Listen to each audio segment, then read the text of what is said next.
You're late. I started us.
Now offered at the Great Race Place. $3 late pick 3 featuring the last 3 races. $5 late double on the last 2 races. Both with a player-friendly 15% takeout. Every race day at Santa Anita Park.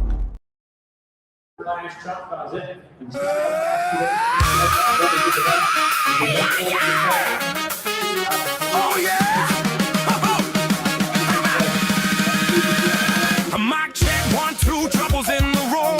We hit record and the vibes go warm. One says big thoughts, the other says no. Now we're arguing if cats can and low. We spill the tea, we spill the wine. Had the stories of yours and half of mine. We laugh, we cry, we overshare too long. Podcast never be out. Just double the crutch. Double trouble live. With twice the mess. Double trouble live. No stress.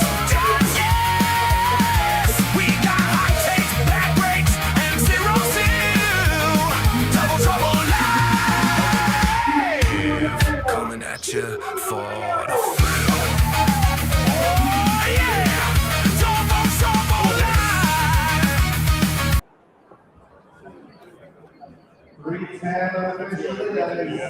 Good news for one member and one member only. Frank is muted. Bingo card. First spot. Already on the card, Frank. Double Trouble Live. Welcome back. Third day in a row. We had to send Mark Gelding on a horse to Las Vegas to try and exfiltrate Ciaran from losing all of our community money. That's why we have this logo here. But last I heard was instead of rescuing you, he crashed the buffet, got loaded, and is now harassing people in the ballroom. Yeah. Is that right? He's looking for an open bar, even though there's no. We're at Caesars, where if you bet $100, you have to beg them for a drink ticket so you can get Coors Light for $20. Welcome to Vegas. Hopefully Mark Gelding will check in with us. Like I said, he was supposed to be rescuing Ciaran to bring him back to Southern California, but it looks like it's chilly there. It's very warm here, Ciaran. You're like bundled up. I learned the last few years when you come to the NHC, it's a meat locker, so you gotta wear multiple layers, because if you come in shorts and flip flops, you're screwed here. Well, we have the dead race 6, so we can catch up on a lot of fun stuff then. If it's okay with you, I'd like to just get right down to business because Let's go. I'm stinging from yesterday. We were right there, and we just needed one horse to come through. We couldn't get an odds-on home for us. I mean, come on. That's just how it is. The positive is people got to see how much a pick 3 pays at Santa Anita. It's the best bet right now. In 2 days in a row, $2,000 almost. Friday, yesterday the same for $3. Can't beat it. Speaking of that, Ciaran, just real quick, believe it or not, I was up at like 10 o'clock this morning, and I had FanDuel TV on, and Curtis Calloward, awesome dude, part of the racing dudes, may still be, did my show many years ago at Del Mar. He's one of the hosts there. He mentioned on air our work on the late pick 3. He mentioned, hey, shout out to Frank Scattoni. And, I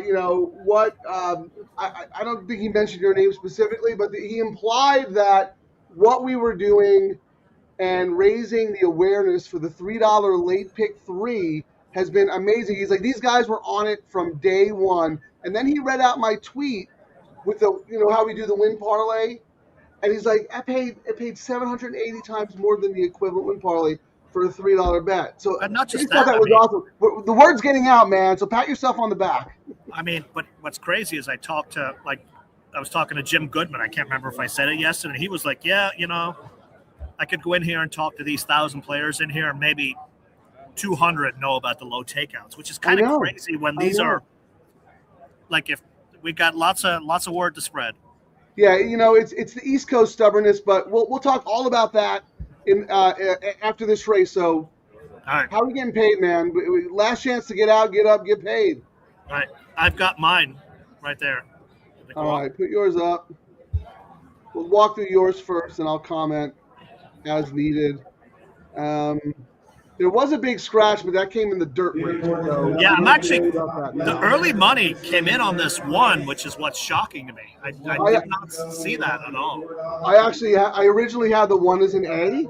I really like the one, but I'm still gun shy with Sadler. Had 2 out of 40, but both of them were in our sequences that blew us up.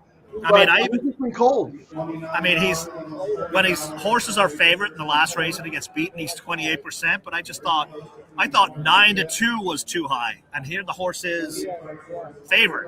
So yeah. All right, well, let's figure this out here. Wow, you're singling the 7 on one ticket, and then you have a backup with 7-4-2.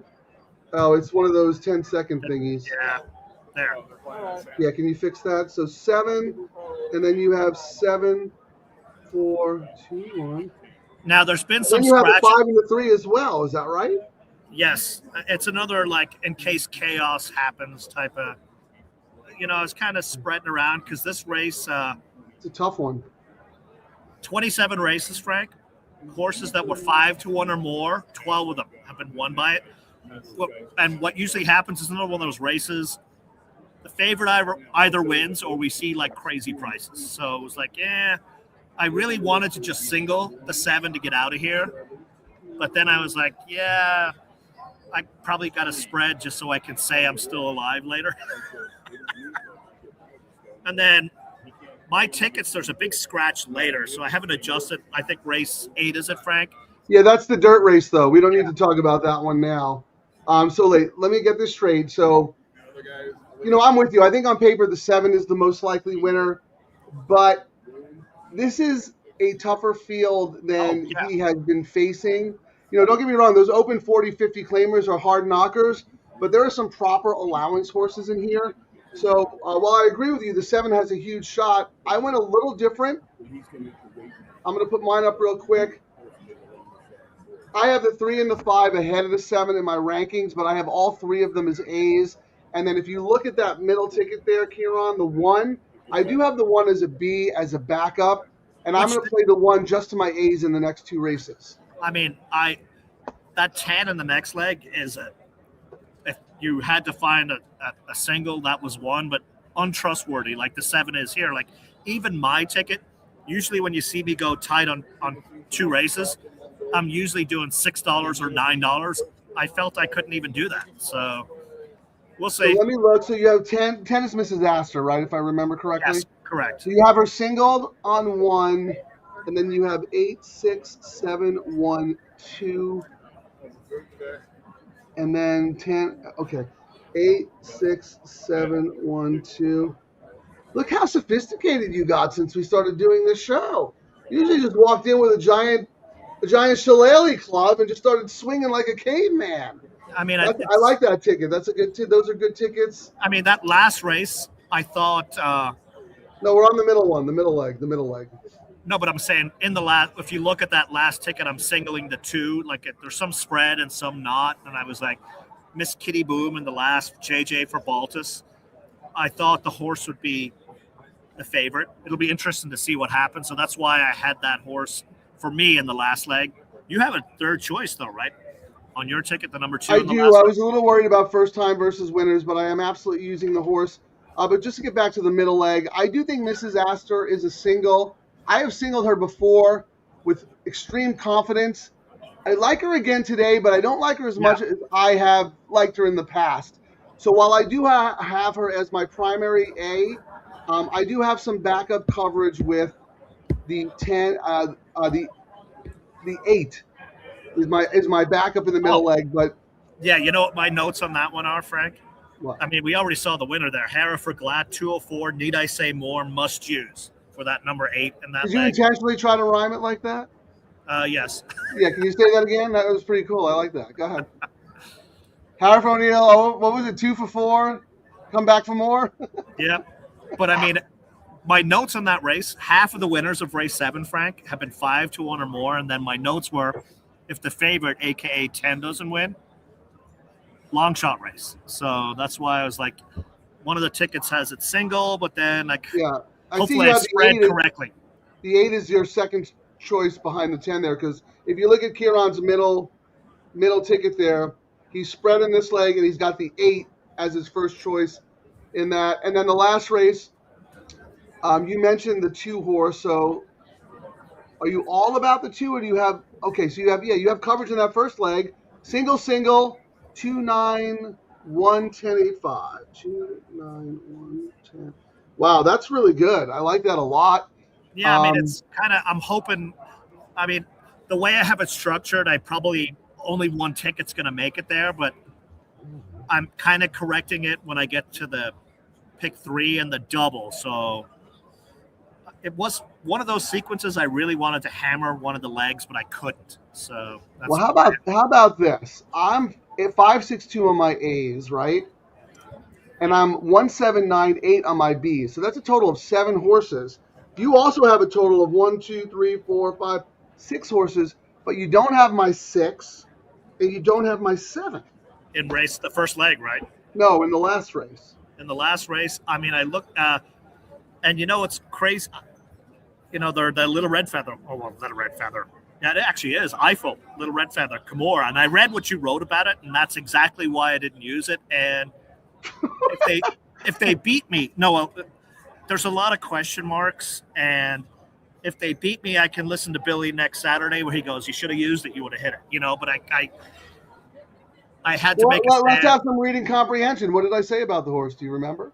I think you you had a lot of question marks, but you still had to put it on your ticket, I believe, if I remember correctly. Or something. Yeah, I'll just say real quick, Eiffel vexes me. I thought her first 2 races were fantastic. I expected her to train on, and I actually thought she was a stakes caliber horse. She went the wrong way. I liked her last time down the hill. She wasn't fed. She ran terrible. I'll forgive it. It was off a 5-month layoff. I'm going to back her again today, but she has to show me something. I need to see sparks of those first 2 races. Because if not, then it's going to be a Scatoni off angle, and then that's when you can bet her and she'll go right to the winner's circle. And then it's also one of my weird quirks. There's 2 Little Red Feather horses in there, and I'm not using them. Just because of my own experience when I've been in those races, we usually don't win when there's 2 in, if that makes sense. So if one of the Little Red Feather horses win, right. my tickets Madonna of Laredo is the other one you're talking about, right? Correct, yes. Yeah, Miss Kitty Boom, a horse player and handicapper I respect tremendously. Had texted me last night about this horse, wanted to know my opinion because he thought that last race was terrific. And yeah, I think it's terrific too, but it's against maidens, and now you got more. And Bint Aldande, that horse went off like odds on in the next start, and she was terrible. So maybe that field was a little suspect. I don't know, but I think she's worth a shot anyway. And that last leg too, I know there's a Scatoni off horse in there, so everyone pay attention. That is one you have to use. I know you're not the number 10. You're not using Tequila and Therapy, are you?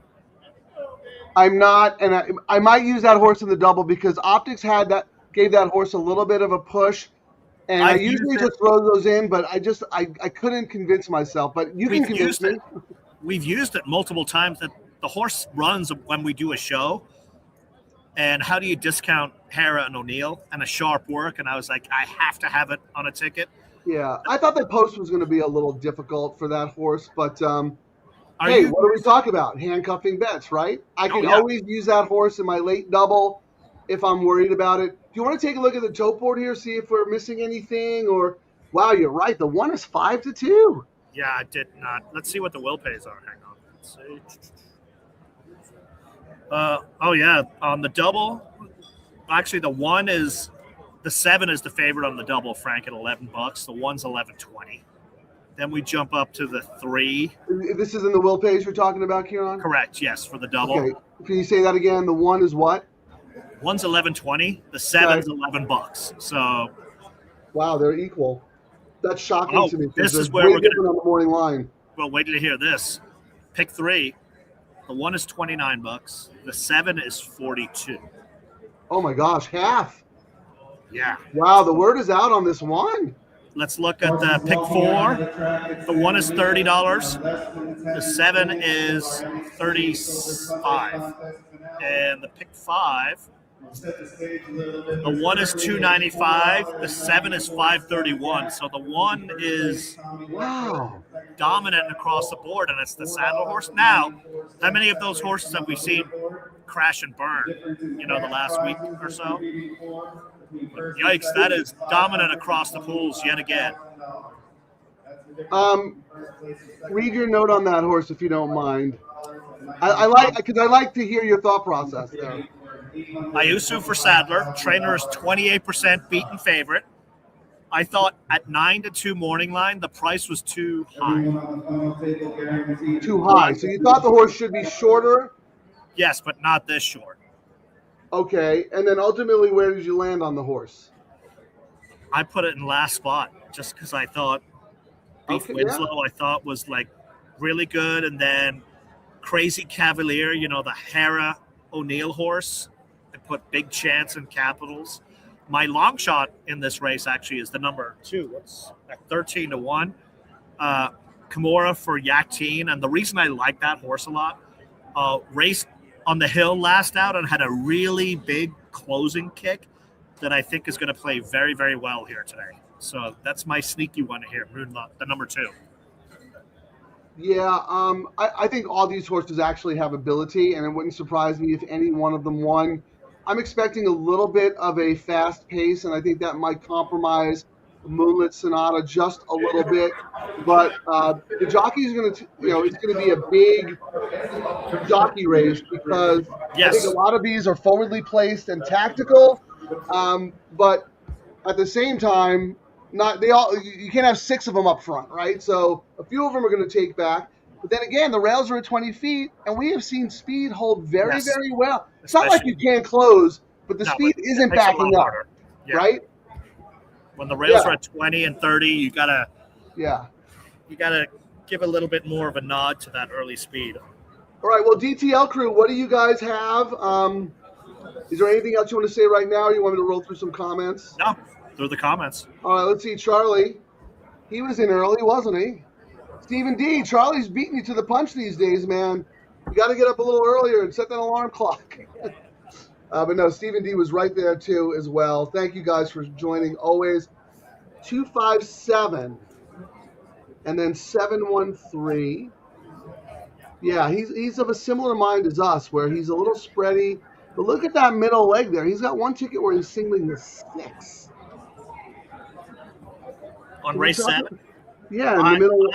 I really like that. That is I went back and forth. It is my 3rd choice in there, but I almost made it my 2nd choice. Smith for McCarthy, 1-for-1 at the distance, a closer. And I wrote these notes before yesterday, the racing. And my notes were, what Smith shows up? 10 miles back, Smith? Or perfectly timed. And then I upgraded it this morning. I went, Smith was on fire yesterday. He had his clock is on right now. And usually when it's on for that weekend, if that makes sense. So I give that horse a big, big chance. I really like that one. I ended up not using her, but I will tell you I have a lot of respect for this horse. I thought she ran phenomenal last time against the boys. I mean, she finished 2nd to Vodka Vodka. We know all about Vodka Vodka. We know how good he is. That was a great race. But my problem was, she is a Calbred, and her best races have come against Calbreds. The last time she tried Grade 3 Open Company, she was nowhere. So because of Mrs. Astor and my wise guy pick Hot Rocket, I ended up not using her, but it would not shock me at all if she won. One more comment by Charlie. Hi, guys. Hope you have some more funny stuff lined up. We got to wait for the guests to show up, and then you'll see. Yeah, race 6 is the dead race. We'll have plenty of that. Stephen D, thank you always for joining us.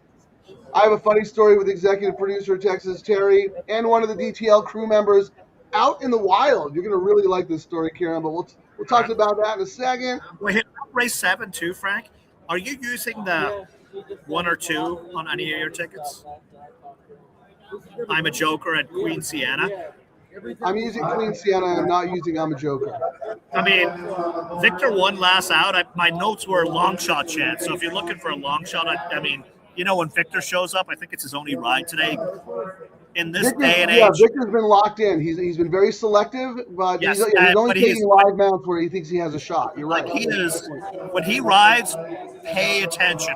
Is you know, he's not a guy to discount. No matter where he is, if he's on a horse right now, it's usually pretty live. Charlie, thank you. Obviously, you listened to Chappie's show on Friday when everyone was making comparisons. Me and George Hamilton working on my tan. Thank you for listening. Jeff, always a pleasure having you. Linda Campbell, hi, what's up? What's up with you? Oh, Lindy, thank you for joining us. Lindy, let us know who you like.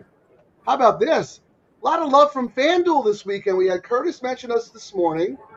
Scurvy Tooth, Christina Blacker just gave you a shout out, Frank. And then look at this, our man Jeff Soto right back. Christina Blacker just shouted out your luck. Ciaran, it's working. I was gonna have her on yesterday, but she was kind of busy on the Racelands booths. But yeah, absolutely. And then we're gonna have ice cold Exacta on here soon. He's gonna roll by and give us his late pick 3. I have so much respect for Christina Blacker. In fact, you know, any TV personality, everyone looks at that and go, "Oh, that's easy. I could do that." They think you just go to the set and just start talking. She works so hard. I see her up in the press box at Del Mar early in the morning, working the PPs, taking notes, watching replays, workouts, etc. Her husband is Dan Blacker. He's having a terrific season. They're just both of them are just great people. They're good for the sport. So that's really nice. And I know you know her a little bit from Racelands because she's a big proponent of their stats. She does a lot of good work on TV for that. It's super easy to hop on and just talk all the time, but you got to make sure you don't say the same stories 50 times in a row, and you got to do the work as well. Like you can't just hop on. I know some people hop on and go Howard for O'Neill, JJ to KK to AA, and Lee, and the best speed, best top, best lunch. I mean, a lot of these other shows, I mean, when they do it on a Tuesday, it's pretty easy for them. Hey, everyone, I've got my picks right here. Race 7, all. Race 8, all. Race 9, all. Trust me, this is the winning. I mean, I actually did the math, Frank. So yesterday when he did his all ball, it cost him $2,500, but he still made $2,000. He's ahead on what he usually bets. Yeah, but as soon as he cashes his ticket, forget it. How about this? Confidence from Lost Squishy. Thank you for joining us. 8 is going to win by 3 lengths. We didn't even talk about the 8, the other Sadler. Anything? Fresh you for Sadler. They're 0 for 5. One last out at the distance. Sharp works. Sadler is cold, and I will say, Freshu was on a horse I almost bought into in race 3, that Bugle. He did that horse no favors with what he did. So if he beats me in this race, he beats me, but he's not as sharp as he was before the injury is the way I view him right now. Yeah, I will say this. The 8 has really good come-home times. I'm interested to see how he runs. But Calbred facing Open Company just cleared the hurdle. What am I missing, Squishy? Let us know. And he also has confidence with your Hey Jesse there. But they're going into the gate, Ciaran. Good luck. Let's get out of here alive. One of us has to do the all ball so we can get out. Well, too late now, but theoretically we have it. Good luck, everyone. Yeah. I can tell you, the winner of this race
That was Dylan's horse. He might have won the NHC, Frank, on that 4.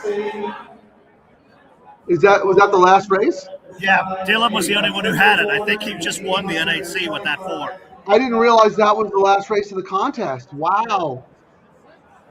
Oh, fingers crossed. That's the last race, right? Yeah, but the guy who had the 6 in second place, Oh, no, wait a minute. he's 10-1 too. So he's gonna The get 6 him- came in second. The guy in second place has the 6. Dylan has the 4, and he's in 4th. Ooh. We'll have to see the board. It's going to be really I could not close. have been more wrong about that race. I hated both those horses. Wow. I'm alive on my spread ticket Yeah. to my single in the last leg. Let me put your spread ticket up. Let me just make sure. I don't think I have it for a penny. 3, 5, I'm going to 7. ask the guys 1. what the total is. Hey, Steve, how far ahead is he? Oh, second place. How far out was Dylan? He's gonna win. He's going to come second, isn't he? 5, 3. Oh, 7, Frank. 4, 2, 1. Ciaran. Dylan's going to run second. He's going to miss it by like $2. Oh, yeah. That 10 coming in second place cost him. Wow. So who do you think is gonna win? The guy in second, Frank Polk, he had the 6 at 10-1 for a place that'll give him 336. Dylan was at 305. At 10-1 will give him. All right, the 6 paid $12 to place, and Dylan picked up $22.80 and 15. 37. Oh, wait. $37.80. He might have won. Dylan won, right? That 80 cents matters. He won. $37.80. Oh my goodness. Let us hope.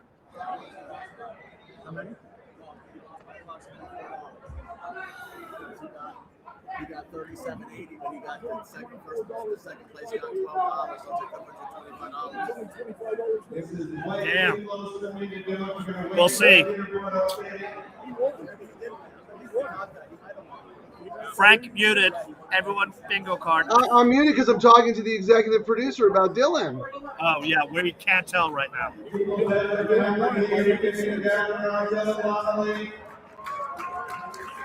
Did he? Wow. Dylan Donnelly is a beast. I texted it last night. They're looking right now. I'll tell you right now. Yeah, I mean, it's got to be audited and everything. I mean, if it's going to be, this might be decided by what? $1 or something? He won. Dylan won Double D. by 84 cents. Wow. We were talking about Dylan last night when Steve Yeah. Steve's been hanging with him. He's right here next to us. Goodness. He's been due. He's been so close over the years. If I was betting money, I thought last year he had a big chance too.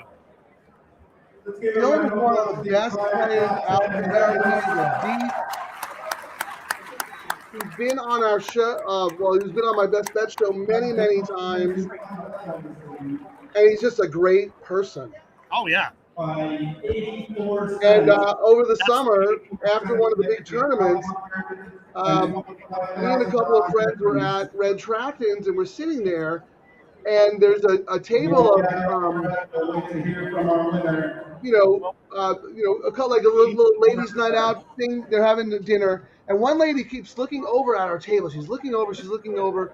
Finally, she comes up and she goes, "You guys horse players? You play the tournaments?" We're like, "Yeah." She goes, "Yeah, I heard you talking." She goes, "Do you know Dylan Donnelly?" We're all like, "Yes." She's like, "He is my nephew." I said, "Oh my God, we love Dylan." She's like, "Really?" I'm like, "Yeah." Like it was awesome. That's another Eddie Logan veteran who just won the NHC. Oh man, I think we might know Frank Polk as well. I think he's another guy who plays in a lot of the California tournaments. I'll have to look for his picture. Who do you think finished third? Third is Tommy Lindbergh. He was doing all weekend long. Like, it is very hard to handicap like this 2 days in a row. Well, 3 days, right? You make it to this. It's Oh, yeah. It is a grueling 3 days. It is a grueling 3 Oh. days. Well, he actually was in that LA Times, did an article on Dylan on Yeah, Kevin Thursday. McDuffie. And he said, I'm going to win this soon. And then this was the week he did it. That is so awesome. Oh, my goodness.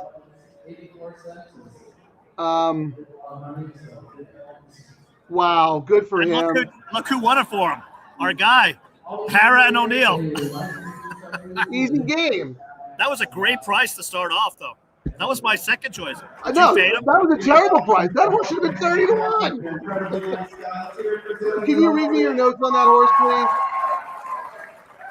Sorry, it's really loud here. They're all cheering him. No, that's okay, man. Let's enjoy the moment. Dylan is a good friend of ours. He's a friend Here, I'll turn the of screen. the show. He is a horse racing. Oh, yeah, tell us. It's on Rooney, head of the NCRA. Hey, Ciaran, if you want to stand up and walk over there, this is the dead race. $1,000 with your name on it. How's that? I can hold it. Let's just enjoy this moment. This is a horse player's dream. This is what we live for. You know, we have fun gambling and making money on the low takeout wagers. And, you know, we have a couple of big scores here and there. But Dylan just played for $825,000. $825,000. And it doesn't get any better than that. It just doesn't get any better than that. I don't know what happened to the stream. He's being interviewed by Dave Weaver, TVG. We'll have Dave on here in a few minutes once they're done with all that. I don't know what happened to my StreamYard layout. Can you see me and hear me fine? Everything okay? Yes. Oh boy, I don't know what's going on here.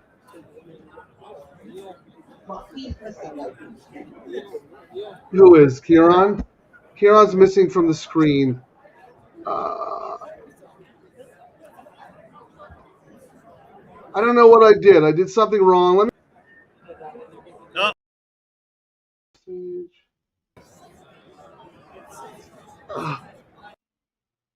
So it looks like, oh my goodness, I don't know what happened. There's no Ciaran. There you go. I don't see you though. Do you see you? I see me. I don't know what happened. And all right, here we go. This is better. Let me cancel. Now we're back. We're back. Okay. So that was No, Dylan's being interviewed right now. Let me put him on the TV here. Yeah, we've got a dead race coming up anyway, but you're Let's out. enjoy, as horse players, Ciaran, let's enjoy the moment for him, man. Love it. He has been so close. Like 2 years ago, he was very close as well. He also did he was second in the BCBC one year. I mean,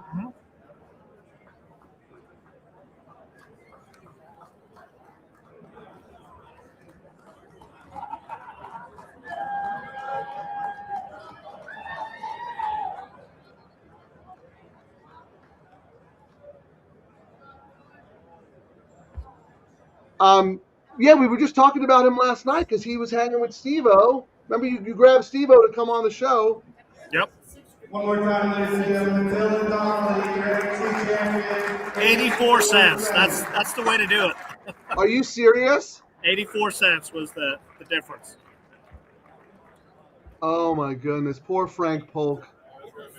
Wow. Yeah. So, I've been on the other end of that too on tournaments. I feel it. I think my worst one was a 10-cent loss, Frank, for a BCBC. I mean, it wasn't this kind of money though. are you what? Like, was it a? That was for an entry for the BCBC, so 10K. And Was it mythical like this? Yes, and 10 Yeah. cents. Yeah, that's a little bit of a bummer for Frank Polk, but if he's Dylan the guy was that good. I'm thinking of, he's a really nice guy, and I'm sure he will be very gracious in defeat. But man, 84 cents? Are you kidding me? That That 80 That's why. cents, that $12, that 80 cents made a difference. Well, that's why we were going back and forth because we thought Dylan had lost because it was a 10-1 horse that ran second. Right. You know, right. and he was already in second place. So it wasn't until they actually did the final math on that slight little difference. Like, you know how a 10-1 doesn't usually pay 10-1 on the pays sometimes. So it was all about the last few cents. That's the thing. That's what makes these tournaments so difficult because he may have been on the fence. Do I take a 2-1 shot or do I take it, try to hit a long shot? Sometimes you just have to take the points because you do not know going into that last race how valuable that is. I mean, it's wild. Wow. Well, while we're waiting for our guests to come on, Frank, do we start talking about the pick 3 and get our stuff out there early? What do you think? Because we're probably going to have to pivot or no. I think we have plenty of time to do that. I think we should have a little fun, enjoy the moment. I'd like to know what Mark Gelding's been doing all day. He was supposed to be working for us. Has he done anything today? He has, but I can't show any of it till all his stuff is making fun of the guests we're going to have on. Oh, I see. Okay, so he's been working with the guests. Okay. Yes, he's been hanging with the guests in the background. Well, I want to put this up. This was taken a few years ago. You'll know there's one person absent from this picture because he doesn't. No one loves me. He doesn't fit in this elite group of people. I'm going to walk you all through this. Terry took this picture. It's one of my favorite pictures. So the gentleman in the bottom of the cowboy hat right there, smiling with the glasses and the blue coat, that is Dylan Donnelly. The dude is a beast, one of the best handicappers around. The goofy guy with the hat standing up behind him, that's Peter Thomas Fornatel. To the right is our good friend Frank Tate, another excellent handicapper. Frank Tate was doing trainer stats before they were readily available in the racing form, and he's an OG. Who's out there in the middle? That's the boss man, Tom Quigley. Then there's George Hamilton. And then the gentleman on the far right, that is Jerry Wesselow. Flawless Racing, Brando the bartender. He was on the show the other day. He had Disco Tribute run pretty well. Yeah. This is one of my favorite pictures. Terry takes so many good pictures at the racetrack, but this is one of my favorite because even though we all had a losing day, look how happy we are. We're at the racetrack. Ciaran was not cropped out of that picture. He was not invited to be in it. Well, it might have been one of those days when I didn't go because even though I you live there, you definitely were there. Yeah. Or I was up in the hoity-toity area with my suit on. No, you were there. You were there. I was? We waited till you went to the bathroom, and then we was like, all right, come on, let's go. Let's take the picture. That sounds about right. Actually, we made you go get us drinks. That's probably what happened, yeah. I'm usually the guy that gets everyone concert tickets and hotel rooms, but when they go to parties or dinners and whatnot, we forgot to invite Ciaran. Ah, well. Well, here we got to buy you a drink once. This is what Mark was dreaming about last night, Frank. Keep dreaming about it. Oh my God! Does he really think he's going to end up on Quigley's show? Why not? Oh my God. Yeah. I mean, they'll crack a beer. Maybe they'll do it live from the Eddie Logan suite, though, perhaps.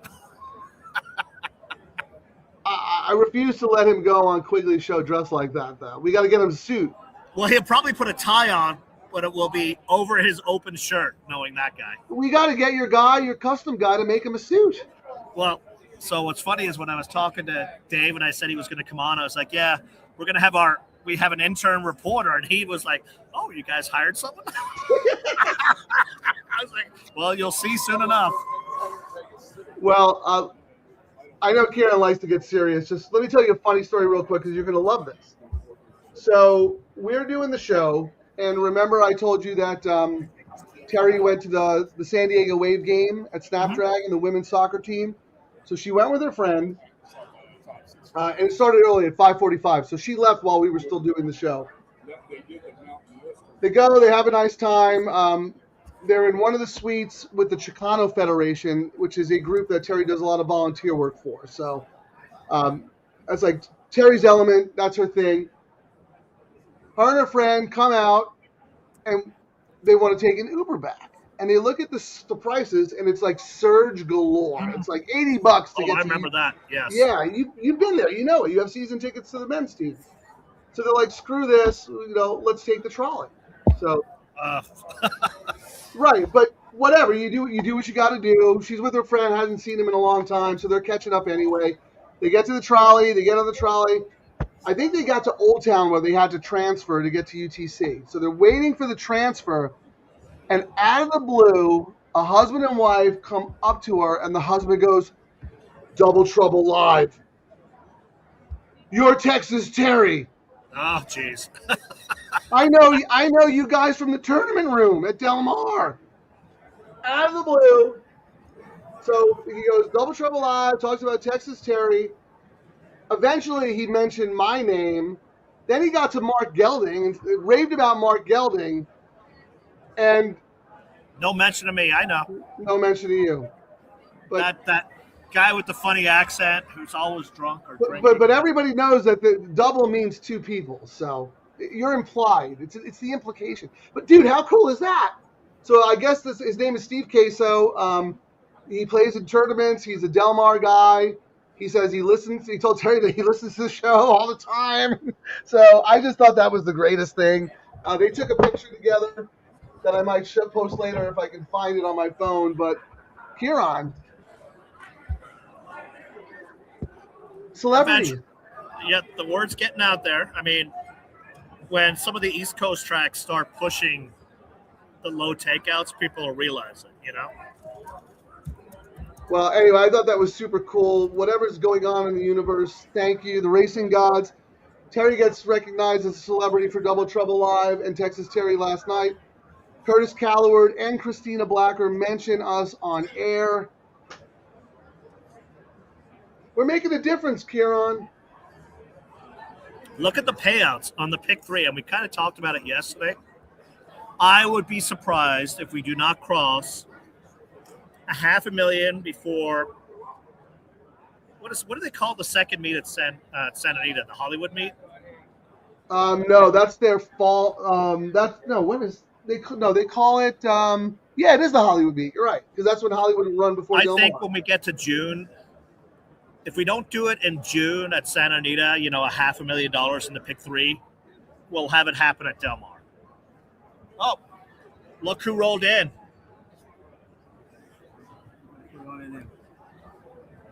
Let me see. Video. I get a review of Frank's book.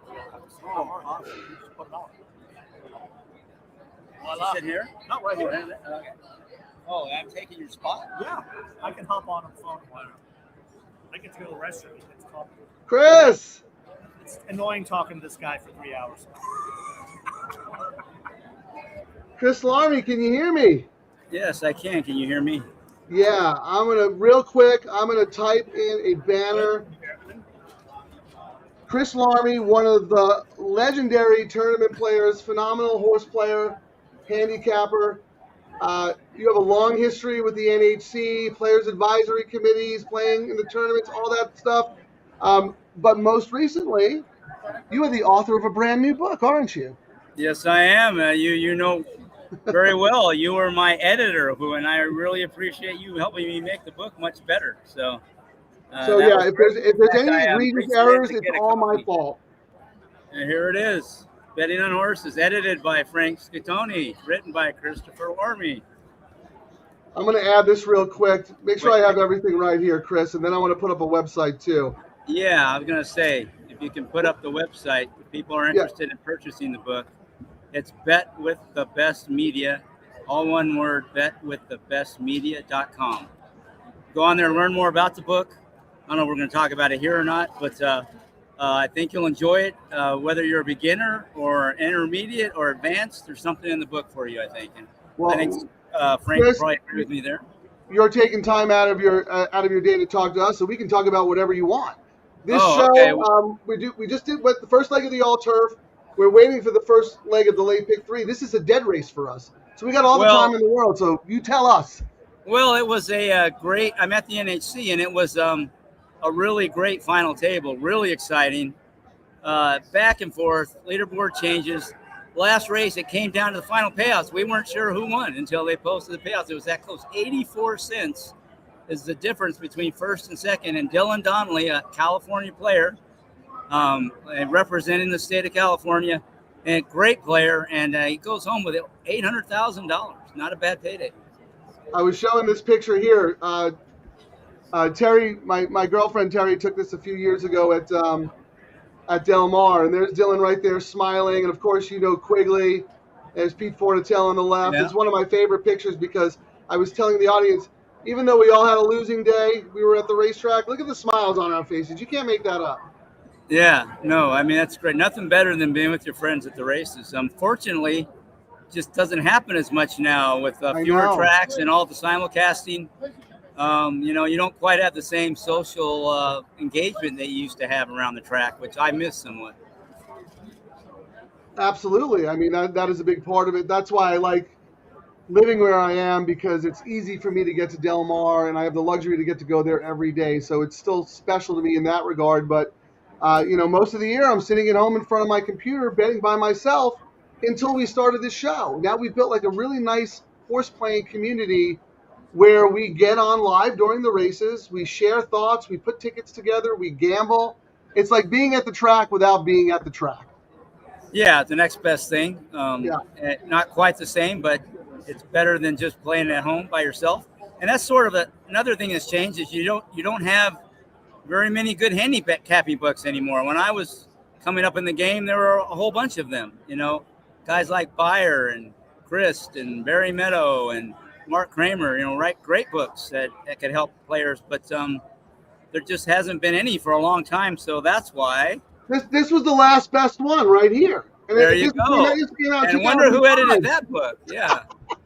I'm trying to fill that gap, and a lot has changed in the game. I mean, really changed in the last 20 years, and you have to adjust the way you play. And that's sort of one of the themes of the book is you have to constantly adapt and evolve. And I try to talk about, especially with like the CAW teams and some of the other changes in the game, how you can incorporate those changes into the way you play, change the way you approach it, and maybe improve your chances of success. And the other big theme in the book is, in the title, it's betting on horses, not handicapping horses or picking winners. I think a lot of players are pretty good at that. They've been doing it for a long time, and they all have their favorite angles and approaches.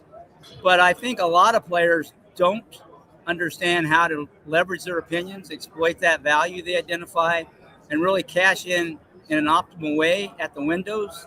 And that's the whole betting side, and that's where I dedicate a lot of the book.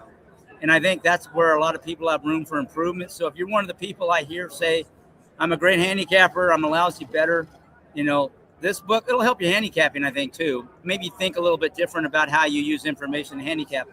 But I think it'll really help you think about how you decide what you're going to bet and how you're going to bet, and to do that more efficiently and with much better results. 100%. And I think part of the problem is a lot of us enjoy the process of handicapping so much that we end up spending 80% of our mental energy handicapping and only 20% on ticket construction or bankroll management. So one of the reasons why we started the show is because we wanted to make this a gambling show, a wagering show.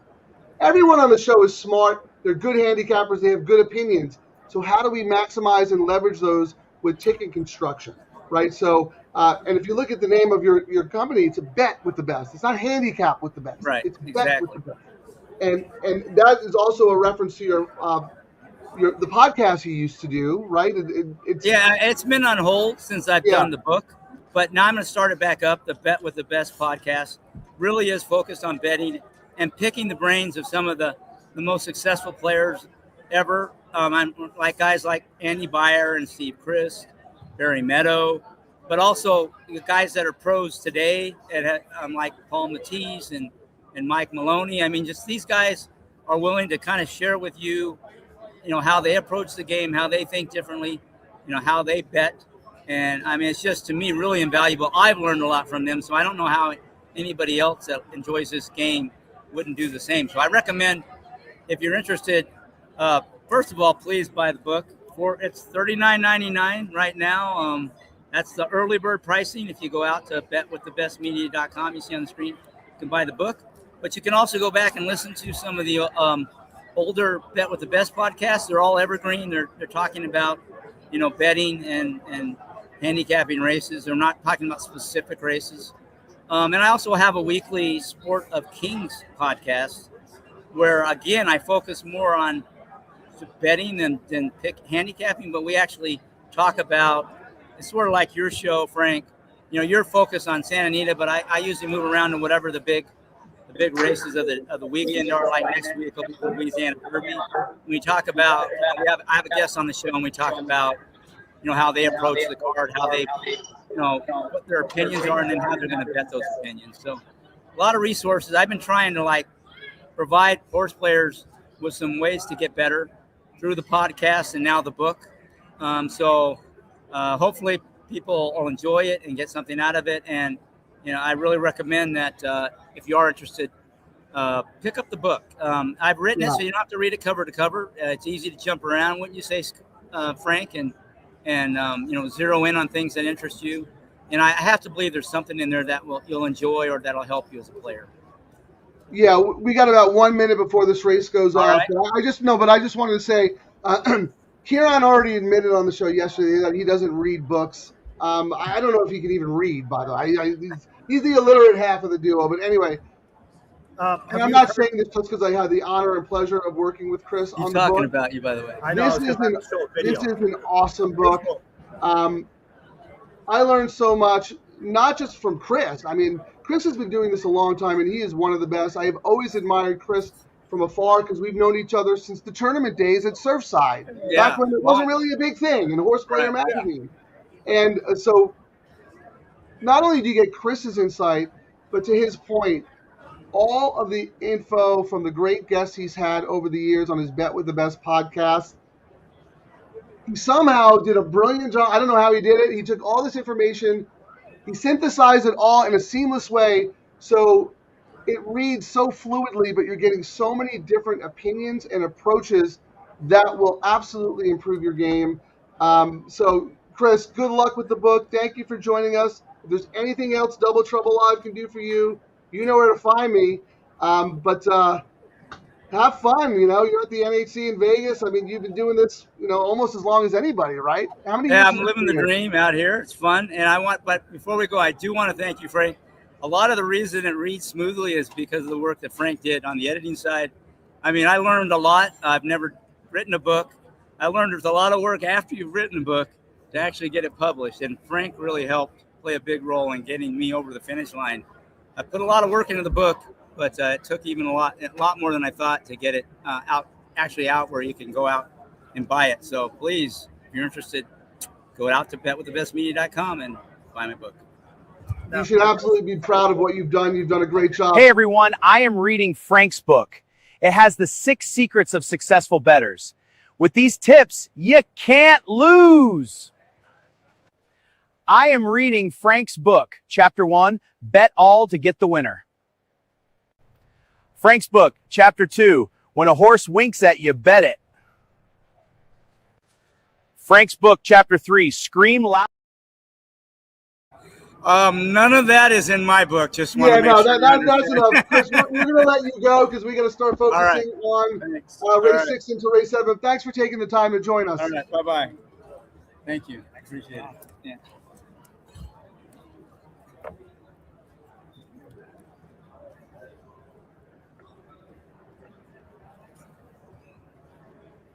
Darn it, I didn't get to see the comments while Chris was on. I wish he could have seen this. I'll take a screenshot for him. Yeah, we'll send it to him later. I couldn't see it on my phone. Yeah. When the screen is so small, it's tough, I didn't really want. I really wanted to watch that whole video because you know how much I love it. But I figured we should probably start getting serious here. Yep. Do you want me to remove you from the bottom or keep you up?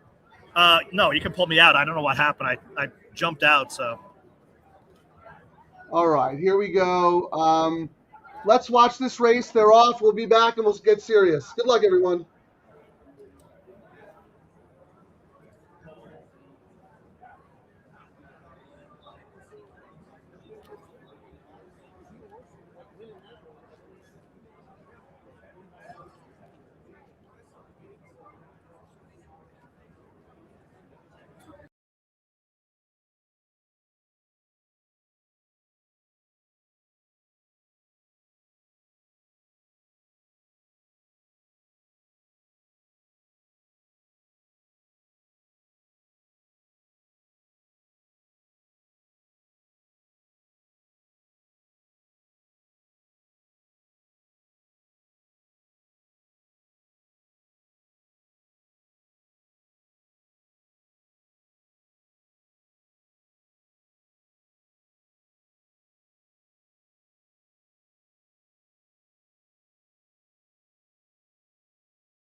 You're on, okay, there you go. All right, we're back. Hey, thanks for grabbing Chris. That was awesome.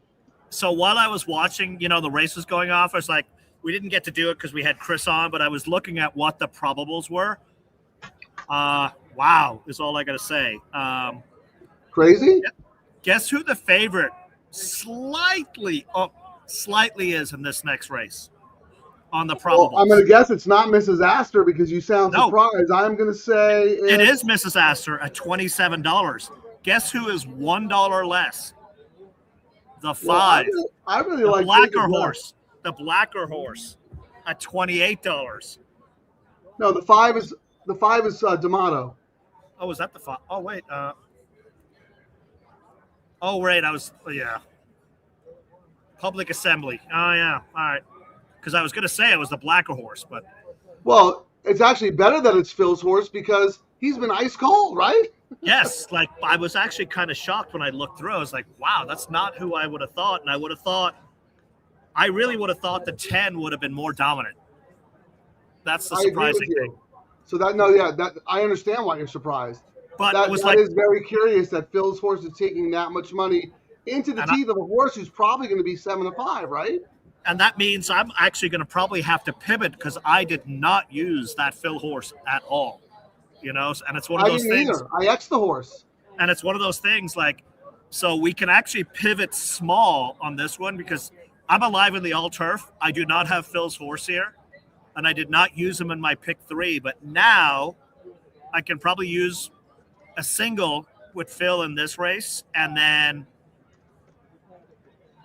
my choices in the next, and maybe a favorite and long shot in the last. So I mean that's the benefit of handcuffing these races. When you don't use a horse, everyone's betting it now. Do I need to pivot and change my bet?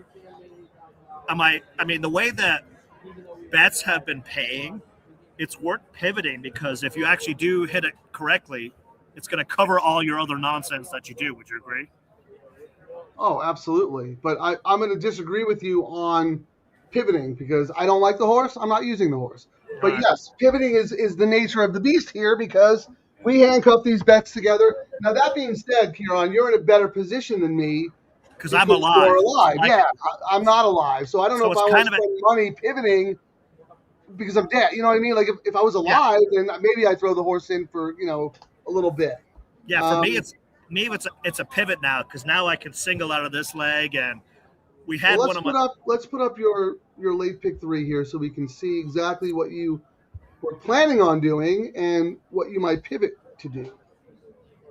Single the 10 in one leg, 8, 6, 7 in another. The 2 is already scratched. I did this earlier when I had good internet, so the 2 is scratched. So I'm essentially 6, 4, 7 in the next leg. And all about the 2 in the last. Wait, Queen Sienna scratched? When did that happen? No, TikTok. Oh, on the pick 3 in the next leg. I was talking about this leg. You have the 8, 6, 7, 10, right? But the 10 is on. The 10 is your A on. The 10 is your main ticket. The 8, 6, and 7 are your backups. Correct. I have loved the 8 since her first start in America. And she has not trained on. She's been disappointing. I am waiting for her big breakout race. I'm going to bet her again today. But I like that you have her as well. But tell me your notes. Maybe we should just call you the note man. Hira for Glatt, 2 of 4. Need I say more? Capital letters must use. Okay. That was my notes on, the 8. The 6, we talked about it earlier. Hey, Jesse. And my notes before I saw yesterday's races were, it's a deep closer. And when you get Mike Smith, there's 2 versions of him. He's in Tijuana coming into the stretch and loses by a nose, or his timing is absolutely perfect. Yesterday, I thought he was on both his mounts yesterday. He rode fantastic. And usually when Mike is on, I almost won the UBC contest because that was the night when you introduced me, Frank, and the Eddie Logan to Mike, and the next day I bet him, and he was on fire, and he was on fire that day too. And usually when he's feeling it, he feels it for a couple of days. So I upgraded the horse because of that. Yeah, I think he's been riding pretty good, actually. And I made a note of that in my head, and then I actually went and looked at his stats on the meet, and I was like, oh, they're not that good. But I feel like he's been riding well. Yeah, and his agent is doing great because he's saying, dude, my hip, my knees, I'm only going to ride 6-7 times a month. Give me decent mounts. So he's a lot more selective now, and he's one of those guys when he shows up, you absolutely have to pay attention. I just want to apologize to the audience today. This is a little bit of a different show, so if we don't get to your comment, please don't take it personally. Ciaran's at the NHC. There's a lot going on. We wanted to take advantage of the fact that Ciaran's got boots on the ground, have guests. There's races in the background. So please don't take it personally. We love all the comments, and we try to get to as many as we can. I just want to put that out there. And if we have time, we will. But right now, we got to focus on the late pick 3. Well, we got to talk now because we're going to have ice cold exact on. He's got to go be a degenerate and put his bet in, and then he'll hop on in a second. Well, do you have his play? He's doing his play in. He didn't tell me what he's going to tell it live. I mean, Mark already knows what his play is. Hang on, let me see. Before he shows up, I better show it before he gets here. Otherwise, he won't come on. I read Frank's book, chapter 1, and I am going all on the pick 3. Well, when Ice Cold comes on, you better go to the bar and buy the man a drink because you've been harassing him all freaking weekend. And did Mark get a chance to interview him? I'm not sure, but wait, hang on. I know he was all about the 6 when I talked about him this morning, and this is what Mark thought about his pick. They take little kids' pictures on the number 6. So, what is Mark's play? He's there to represent DTL, and like he's dissing. I mean, Ice Cold is a legend. He was like, when you put me on TV, he'll be nice, is what it is. All right. Here's my pick 3. I like the 10 and the 8, and that's it. So I'm gonna get ready to type. Here we go. Dave Weaver. I'll hop on. What about you? I'll hop on with the earphones and whatnot. Yeah, talk smack. I know it's annoying talking to Frank, but you're stuck with it. No, Dave, what's up, Frank? First of all, I want to apologize for my annoying partner. Yeah, I know he's been harassing you all week. I every time I look up, I see you on TV. You're working your butt off, and he's like, "Come be on my show. Come be on my show." I told him I'd come on, and I like this race too. Okay. Well, if you have to go at any time, just mic drop and go out. I don't want to keep you. As long as until this Corona's gone, I'll stay. Okay. And I told him to go to the bar and buy you another one. So, all right. We have Dave Weaver, ladies and gentlemen. Do I have this correct? FanDuel Racing at Ice Cold Exacta. Damn, I'm good looking. I didn't even know I was that handsome until I see it up that close. Wow. I know. We look good together, actually. Wow. I think I might fire Ciaran and just slide you in. It's the you good work look. too hard. You don't need another gig. Yeah, that looks good. At Ice Cold Exacta. Yeah. Dave really doesn't need an introduction, obviously. He's been doing this a long time for FanDuel. One of the best, a guy I respect so much. Talk about a man who has a conviction and is not afraid to put his money where his mouth is, hence the Ice Cold Exacta. No hedging, no boxing, nothing. No, we got to crush it. Hey, And that was we're pivoting to these low takeout wagers, right? 50%, $3 late pick 3. Is there a Santa Anita form I can look at? I need my past performances, Frank, so I can talk about this race. Okay, yeah, let's get to it when you can. It's all right. I got to memorize. The 5 words had a brutal trip last time out. I remember I bet her, and she was stop. Don't know if she would have won if she got through, but it was not a good trip. I didn't put her on stable mail, but I put her on my mental stable mail, and I've been waiting for her to come back. I actually checked the other day because I figured I missed it. She probably came back and won, but she hadn't raced, and I saw she was entered today. So what is she right now? Taking money, 2-1. 2-1. Yeah, I'm trying to beat the 10. On the late pick 3, I was 3-5-8. I threw the 10 out. All right, hold on, because I want to put your play up if you don't mind. Just give me a second to type it in. because we actually gamble on the show. We like the 15% takeout too. Yeah, we want to support these wagers. So $3 late double. No, pick what'd you three. say? Pick Sorry, three. late pick three. Yeah. Yeah. It's been a It's long gonna weekend. be 3-5-8. 3-5-8, yeah. Key to 5 if you want to play a little bit extra. Single to 5, but Okay. 3-5-8 on the big ticket. We scratched into. I was singling the 6 in the 8th race all along. I'm trying to beat the 2, and then the 2 scratches, and I'm probably going to be 2 to 5 instead of 7 to 5. But I'm going to take what I'm going to consider the free square there. Okay. So 3-5-8 with 6 with 1, 2 is my top pick. 3, 5, and 7. 1, 2, 3, 5, 7. So 3 by single by 5, $45. Is that a bad structure? No, not at all.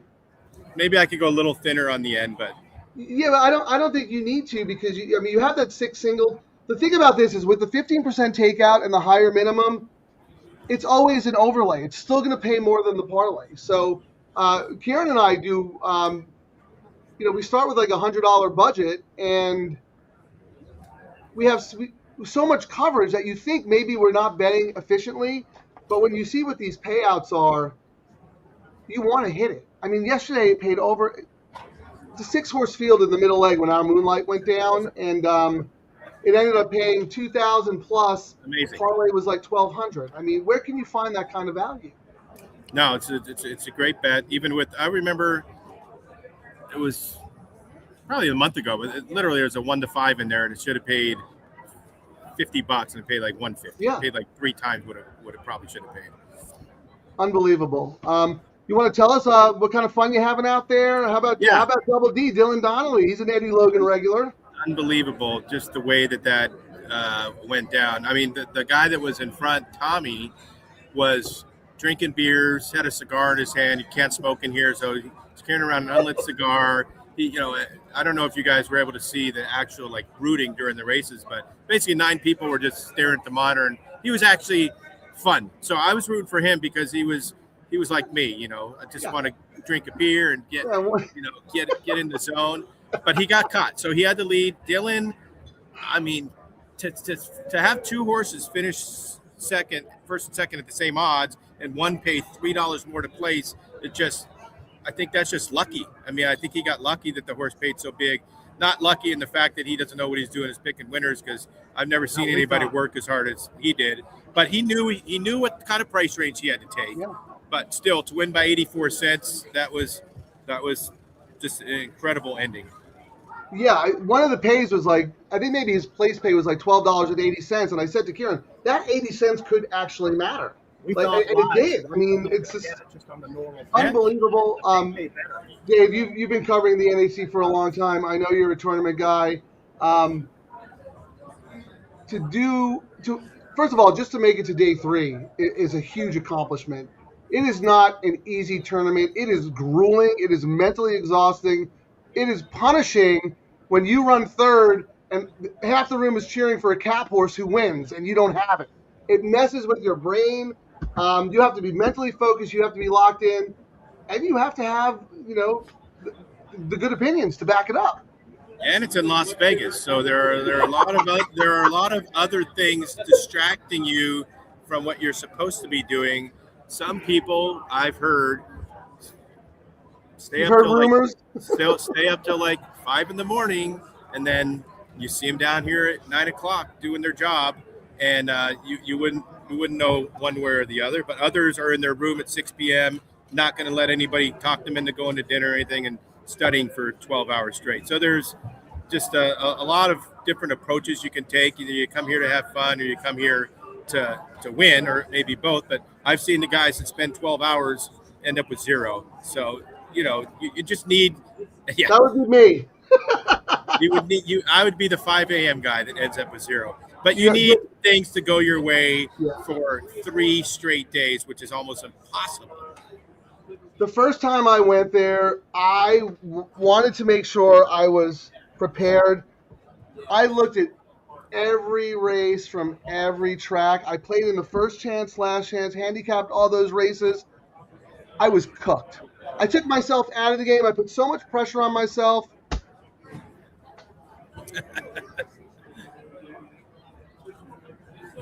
All right, come on, let's go, Ciaran. Get rid of it. I put so much pressure on myself that I never even gave myself a shot. So the next time I went back, I said, I'm just going to try and be a lot more efficient. And that worked out so much better. I just ended up missing the cut, whatever, but everyone has that story. But when you're in an environment like that, it is so different from your daily play. Yeah. Because you're shooting for a target. It's not real money, and there's 8 tracks, and it's just a wacky and wild experience.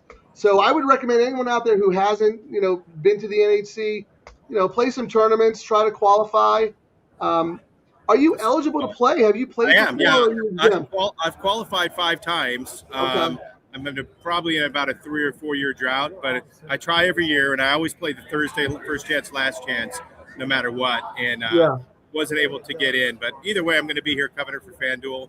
I think it would be a little challenging to be in it and to be working as as the host, but I could pull it off. It'd be a good problem to have, but in the meantime, just very fortunate that even if I don't qualify, I get to be in this environment. It's awesome. By the way, I got to show you something. I don't know if we can see my collar. Well, he's trying to Ice cold. Ice cold. Oh, it's on. Is it That's how it backwards? goes. Is it Yeah, Ciaran's got his regular? buried under his collar. You can't even see his. That is sweet. I love it. Yeah. So, what time is it? I think there's 4 hockey games starting at 4 o'clock. So, I got to go at 3. I'm going to go. You'll be able to see me. I'm going to go right on those machines when I leave here at a hockey parlay. So, I got a minute and a half more, and it's going to time out nicely because my beer's almost done. All right, and I'm going to show you this real quick because we like to have fun on the show. And, Ciaran gets a little butthurt that. Oh, yeah. What do we got? Here. So, Ciaran's claim to fame, and he gets really upset when he doesn't get invited to do handicapping shows. And he relies on the fact that he finished 8th place in the NHC Tour in 2025. That's all it say 8th place there. Frank, thank you so much for doing this interview. I know how busy and in demand you are. But before we begin, should I call security on this weirdo? 8th place? Is that even a thing? That's just 7th loser to me. How do you come up with this stuff? I thought he was going to show the one where They take little kids' pictures on the number 6.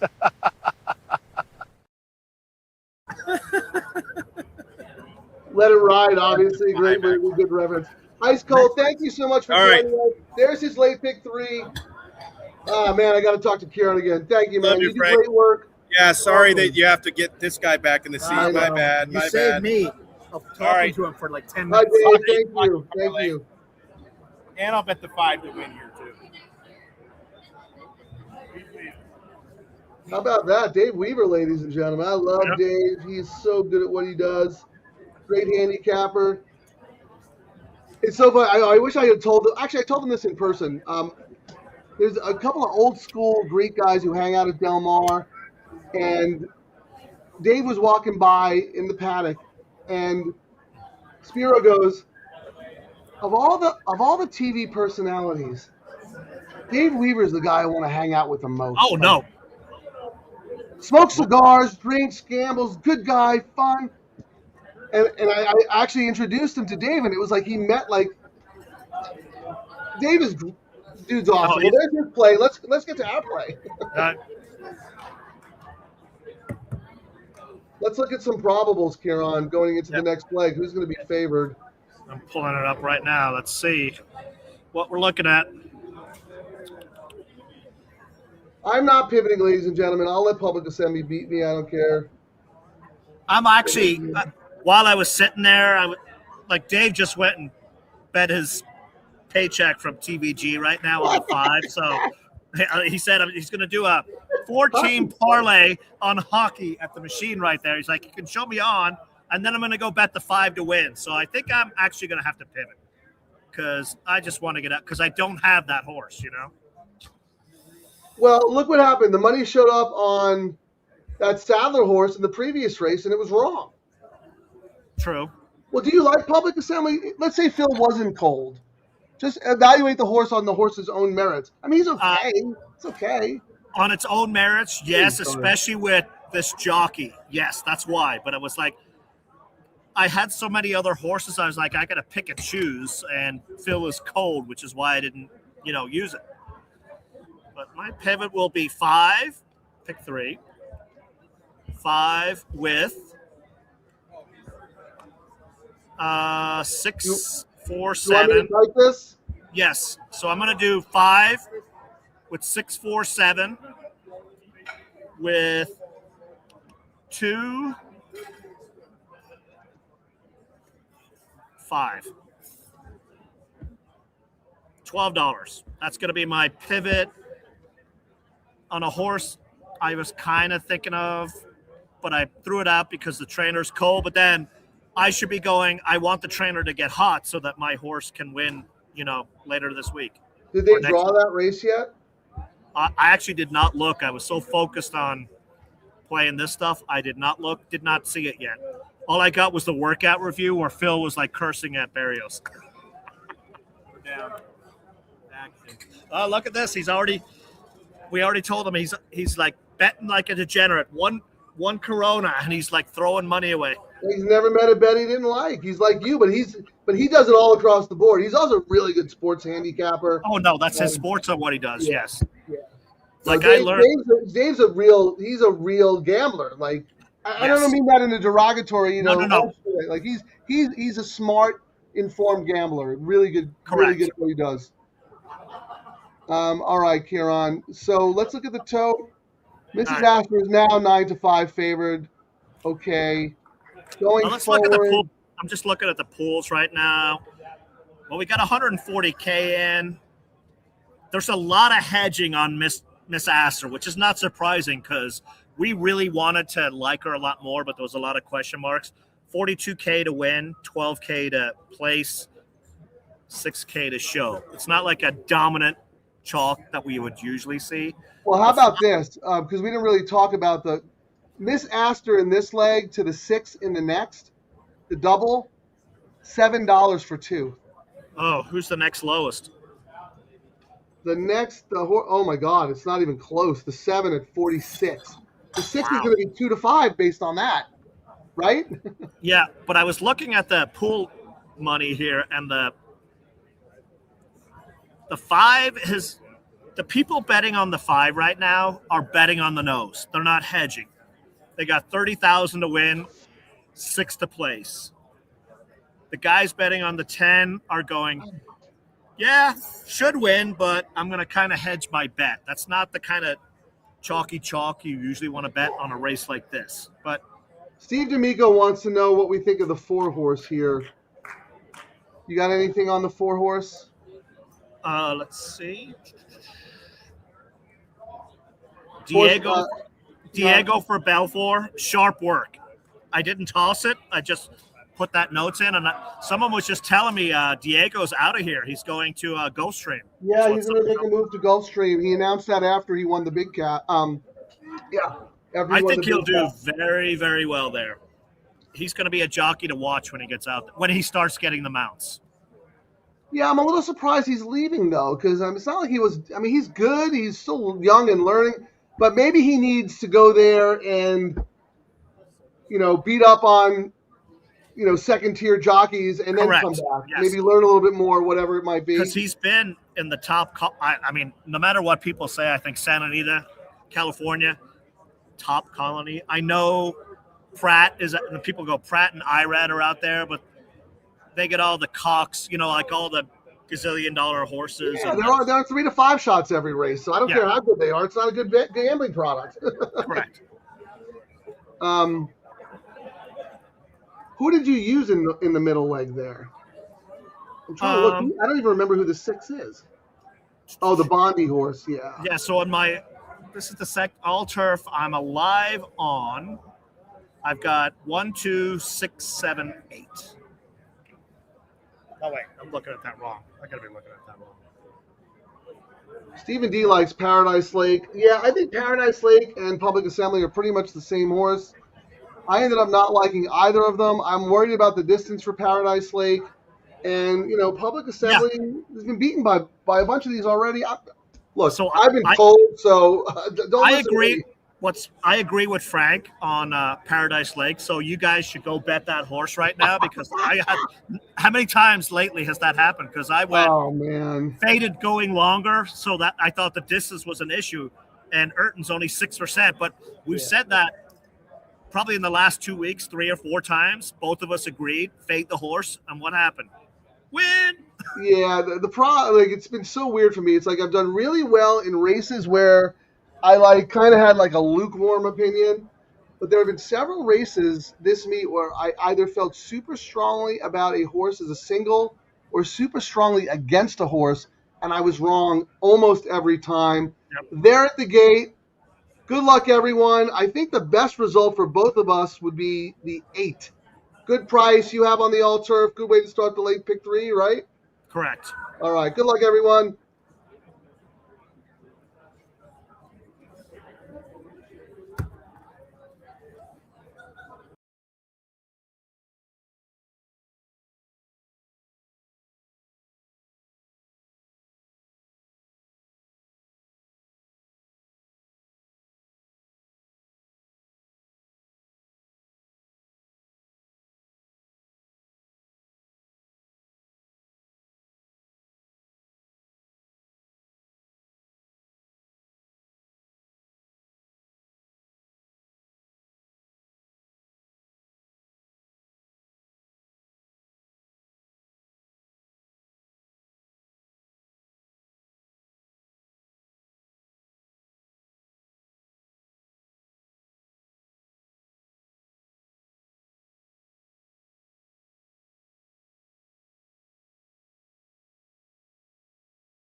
I don't know. Anyone got an opinion there? I think the 8 might have held on. We have got Resolve on this show so many times, always run second or third. It would just be like that horse to beat me on the line today. Oh, Take a Breath was so much the best. I don't know what Haramia was doing. First part of the race, 3 wide the whole time, moves early. Ah! Just the way you want. Oh my God, look who is in the house. What's up? Are you kidding me? Dude, hold on, let me put this banner up. Ladies and gentlemen, the one and only 2026 NHC champion. $800,000 richer or more, right? Oh, man. Somebody had to run hot. Thank God it was me. 84 cents. That 80, was. It doesn't matter how small it is, right? No, that was great. Like the math came out great. I didn't think I got it. To be honest, we didn't. The split on the second one. I really thought I was like, dude, I'm gonna commit to myself. No, we felt the same, but it split great. Like they paid a little bit less. I mean, it was meant to be. Well, as soon as the race and that LA Times article, like we knew, we've been saying for years, you were going to get it. You've been so close so many times. That was great. It's crazy. Well, Dylan Donnelly, ladies and gentlemen, dude, congratulations. No, I don't think anyone is more worthy of this award than you because you have been an absolute beast in BCBC live money tournaments. Everywhere you go, you are always in the hunt. I don't even know what to ask you. I mean, like, did you like that horse? Did you need a 10-1? Like, walk us through your process for that last race. Oh, shit. I mean, I thought Coco Sam was going to be tough in that last race, so I went with the 11-1 in the race prior to Oaklawn to try to get me the lead because I didn't want to have to be chasing. And that horse ran like dog shit, so but I knew I was in a good spot. I didn't think I was going to get blocked. Okay. Because I was like, those guys are $10 apart. Like they're taking the chalks. Someone's going to, go wishy-washy or whatever. And I didn't even know the guy had the 6 horse. We didn't either. We saw it on the screen. I was like, oh my God. And then I was like, oh, I definitely didn't get there.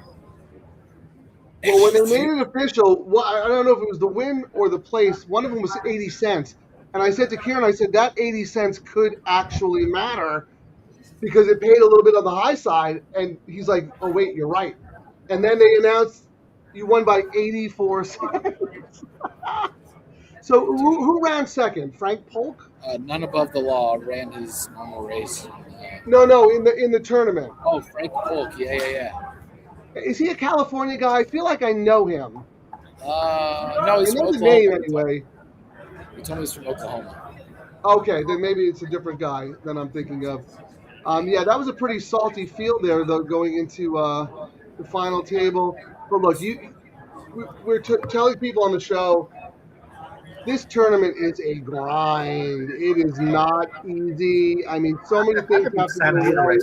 That's the Yeah, I mean, I had race. I had $50 and zero the first day, but to be honest, I wasn't stressing. Like $50 on day one, you're fine. Like I was just pretty even keeled and just hit a few on Saturday, and I was in like 26th, 28th, 24th going into today, and it's huge that you are not like barely making the cut because the early Sunday races are pretty bad. Like there's just a lot of smaller fields and it's tough to make up ground.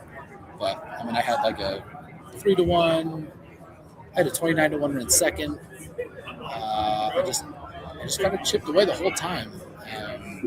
Did you have a target number to make the cut? I mean, it's usually around 170, 180. Yeah, they usually say 170, 180.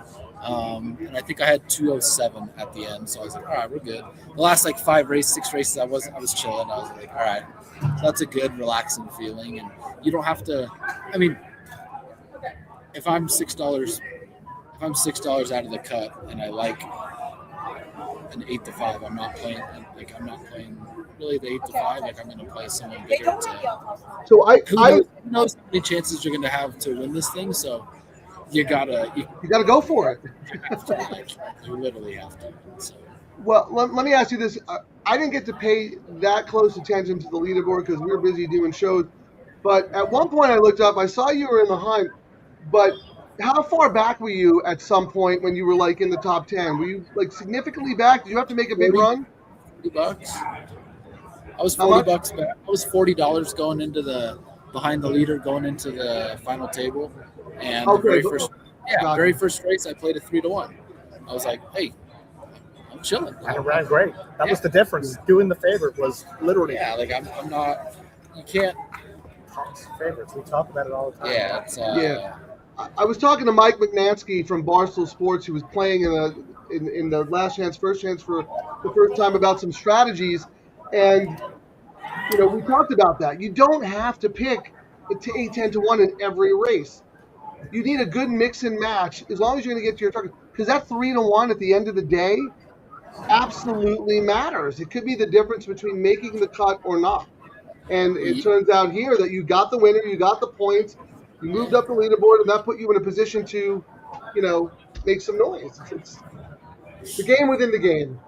Yeah, I mean, I played 3-1 early yesterday. I was like, I thought the horse should have been 7-5, so I'm gonna try to get $12. Great value.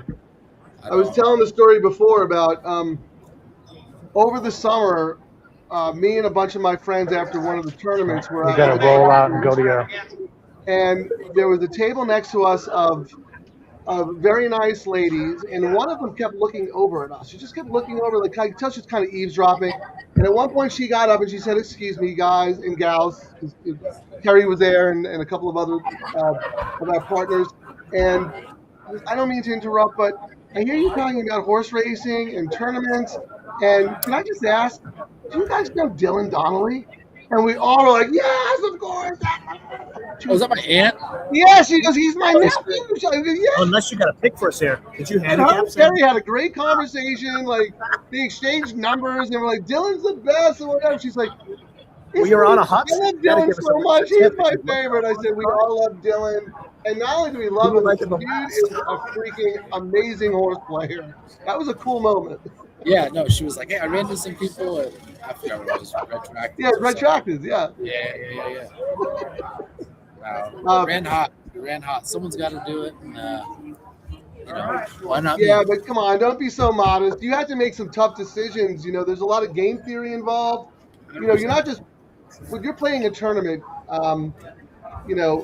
you can't just play in a bubble, right? I mean, you can for a little bit, but then at some point you have to look at the leaderboard and say, okay, what do I need to do to get me where I need to be to win this thing? Yeah. So your point was like that 3-1 was a great decision. Yeah. You ran hot in terms of your handicapping and whatnot, but there is so much going on. We had Steve-O on the show, Steve Simonovich, yesterday, and he was in a position where he needed a price to get to the cut. Right, so he put himself in a position where he was in striking range. Didn't work out for him, but every decision he made in those 2 days, getting to that point. 100%. Yeah. So I need to talk to Doug O'Neill and go. Dude, go do your thing. I gotta go meet Crazy Cavalier. Dylan, thank you so much for taking the time, man. My hair, like a bottle of. Yeah. Champagne. Yeah. Everyone's yelling at me to let's hurry up and go fight. Go celebrate, enjoy the moment. Thanks for taking the time. Really appreciate it. All right. Wow, ladies and gentlemen, Dylan Donnelly. How about that? We're so proud of you. That's Texas Terry. Congrats, Dylan. Great Dylan. Of course, I have some Saturday. I would love it. I was like, oh, it's last day. Are you going to be out next week? Oh, man, that is amazing. I have no idea. Well, it was worth sending Mark Gelding out there because for him to get Dylan Donnelly on the show, how about that? Yep. We got a picture of the winning ticket. Let me see if I can upload. Oh, hey, I'm out of here. I got the bums rush again. Look, we got Mike, Texas Mike from Sam Houston now. Everyone's rolling in. You got to give us a pick in this race. Right here. This race coming up? Yeah. We'll need what? Just go chalk. Do what Frank says. Just do a Frank special. Do all. and you'll be a genius on the show. Well, Ciaran, do you have to relocate? No, we're good. Give me a second, please. We're gonna have a guest on, but he's like, I didn't handicap Santa Anita. I was like, I did. I just put it in a different way. You got to actually give us a pick. But hey, couldn't happen to a better guy. We're really huge fans of Dylan. I'm gonna actually upload the winning ticket here if I can figure out how to do it here in a second, Frank. All right. Well, I'll talk about this race here. I'm sorry. Go ahead, Frank.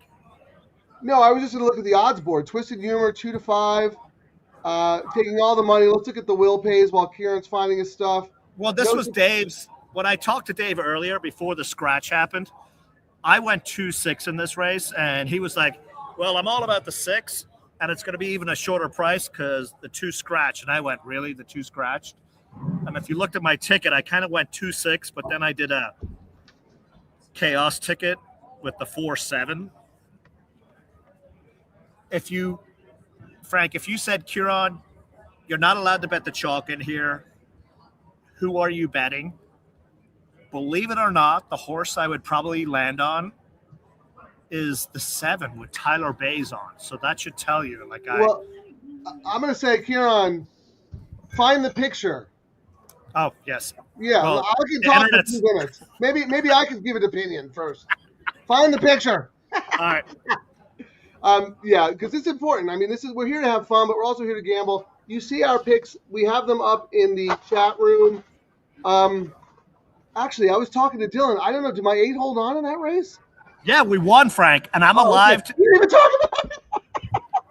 No, that was a great finish to it, and my all turf is alive to my single in the last race. That was perfect. That was a great start. All our tickets are alive. Who's your single? 2 in the last race is my 2. single. Okay, yeah, that's awesome. Hey, I was so frustrated because we've back resolved several times. Oh, yeah. And he does the same thing she looks like she's going to win, yes. And someone always gets the nose down in front of her. I thought today she was going to beat us. I was going to lose my mind. I know I was sitting on the side and you couldn't hear me, but a lot of what Dylan said is not tournament just wise, even real money gambling. His first race in a tournament chasing 800K was the 3-1 favorite. And many times people get caught up, and we talk about it on the show. Yeah. You don't toss favorites. When I started playing contests, I was all like, yeah, if the horse is not 8-1 or more, I'm not betting it because I'm never going to win. And then I started seeing myself like Frank Polk, who came in second today, 84 cents it cost him. And there was a number of tournaments where I had bet a 20-1 horse because I refused to bet a 5-2 favorite. And it's the same way with live money. I was talking to Dylan before he came on. I was like, he thought the horse should have been 2-1 or less, and 3-1 was value. Value does not mean. I think he said 8-5. He thought that horse should have been the 8-5 favorite, was getting 3-1. And a lot of people they'll still complain. Value does not mean a long shot.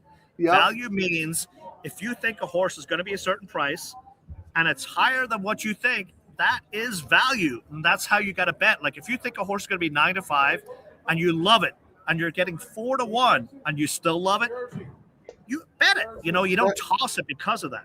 That is a great point, Ciaran. And the other thing, when you're playing in these mythical tournaments, and you may have a different opinion because it's going to sound very strange when I say it, but a 15-1 in a mythical tournament with 800 people pays more like a 6-1 because so many people are going to have it.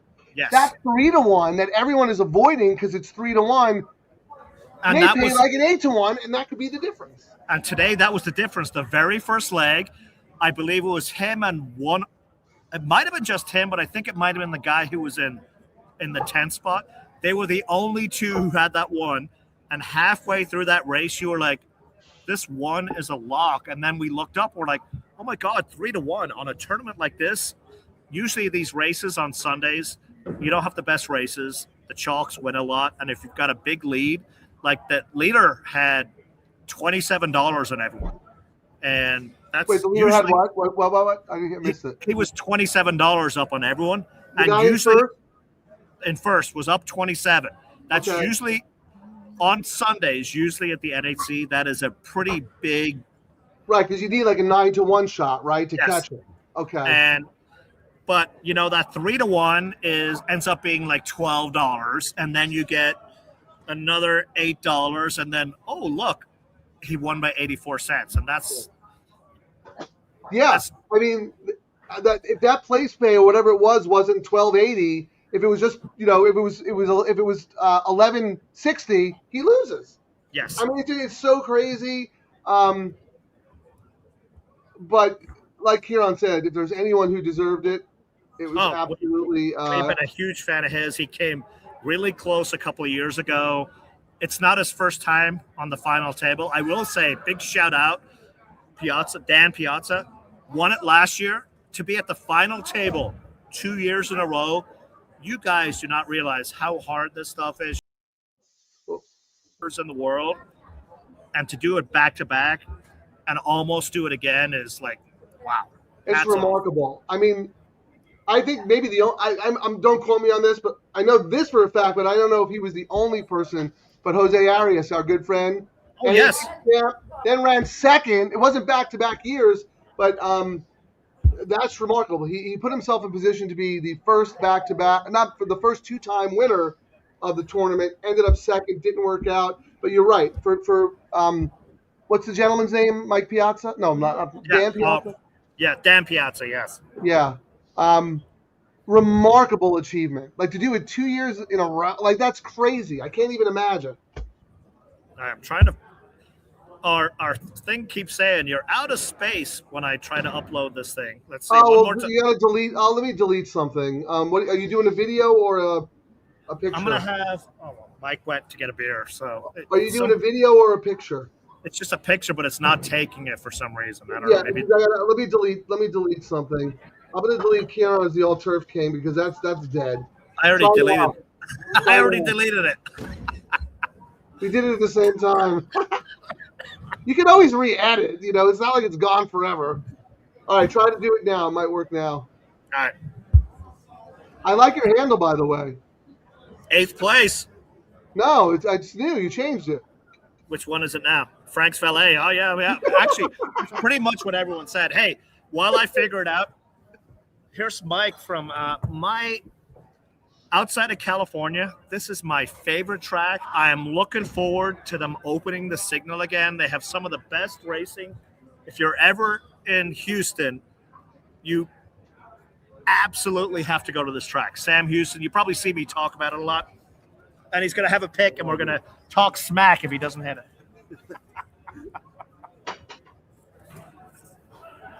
Hold on, I'm changing something here. Okay. Mike. Hello, Mike. I am Frank Scatoni. How are you? I'm getting old and I don't move as quick as I used to. Hey, you and me both, my friend. I would like to put your name up on the screen so everyone knows who you are. It's Mike, and what's the last name? I'll spell it for you. S-T-E-I-N, D as in David, L-E-R. Steindler? Correct. All right. How about that? Close enough. Let me put that up there. Good? You got it. Well, tell us a little bit about yourself. Thank you for joining us, by the way. I know it's been a long 3 days. How was your tournament? Well, I'm sure you're aware now that what transpired at the NHC, it's exciting and an emotional NHC as I've ever been to. Yeah. And there's still a buzz in the room, although it's pretty much emptied out. Dylan Donnelly is someone who most contest players, if they don't know him, they're at least aware of him. Yeah. Remarkable story, remarkable handicapper, remarkable human being. Quick story about him. He came to a contest at Sam Houston a few years ago. We all went out, he and several others of us went out for dinner afterwards. And he had on a old ratty Pittsburgh Penguins stocking cap because it was cold that night. When we drove back, he left it in my car. So 2 years later, I think it was last year, I gave it back to him at the NHC. You held on to it for 2 years until you saw him again? And he wore that to get to the finals table. No way. Oh, my goodness. But yeah, he didn't have it with him this year, but he did. He not only got to the table this year, he won it all. So you're based in Houston, and Sam Houston, is that your home track? Say again, I'm sorry? Where are you based?